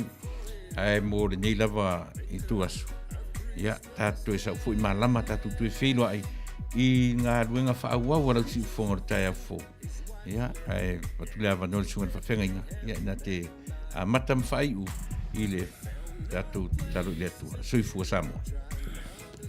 Sa tātou sa ili le sosoani lilo le mana le tua. I lo tātou vai. O la tātou i le tua i le ngā whaftai. O no tūlanga o le tātou mawhitanga le neita wa fiafi. Se o tātou ifo ma te tālo. Ma e al tau whainga. Au na le tua mai mātou uma. Le mamaru o lo watunu o Samoa mwhai on fisotai mai. Mātou te whasoa. Ia matala noa e ala ia wafia o ngapa ia. Ia mawasa uvi inga. Ai tupo ola ai leo mātou ola sa ili ma leo la finau. Wai le ise atoa ia te mātou. Na ola wafia o e te whasoa mai ma tutu lima maali e mai. I o mātou tangata lo lava whingalo. O afo i ni o mātou whale tonu ma se I le tau mawhai I wha amala malama matala no ina wa whiong paia. Wha mām wha mangalo. Wha pia fo I la mātou mawhitanga so ta inga e pia o na iairi si whonga tai au fo. Wha mām wha mangalo lo mātou wafe. Wha alo alo ai ona oni upu wale tonu ma le sao. Ua wha o ngā ina. Ia iai lo manuia malo file mu. I lunga ia te mātou uma. A wala feo iai. O mea o lo papa au ai o tangata Samoa. Pe o sulu o le lapa o le pong sa. Ia iai lo manuia. Ma ia tau au ina ilo walofa malawanga leilo rato soifua maleola. Ia manuia la mātou tāpenanga. E ala ilo fisosoan mai. I le whamana tuina o le soifua mai o lo walpele o Yesu Keriso. Ia o le ala mātou te talo. Tuina atu le swafa manu malo o lo walpele o Yesu Keriso mo lo mātou wali whaola. Amen.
They found no place to bear her child now to see.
So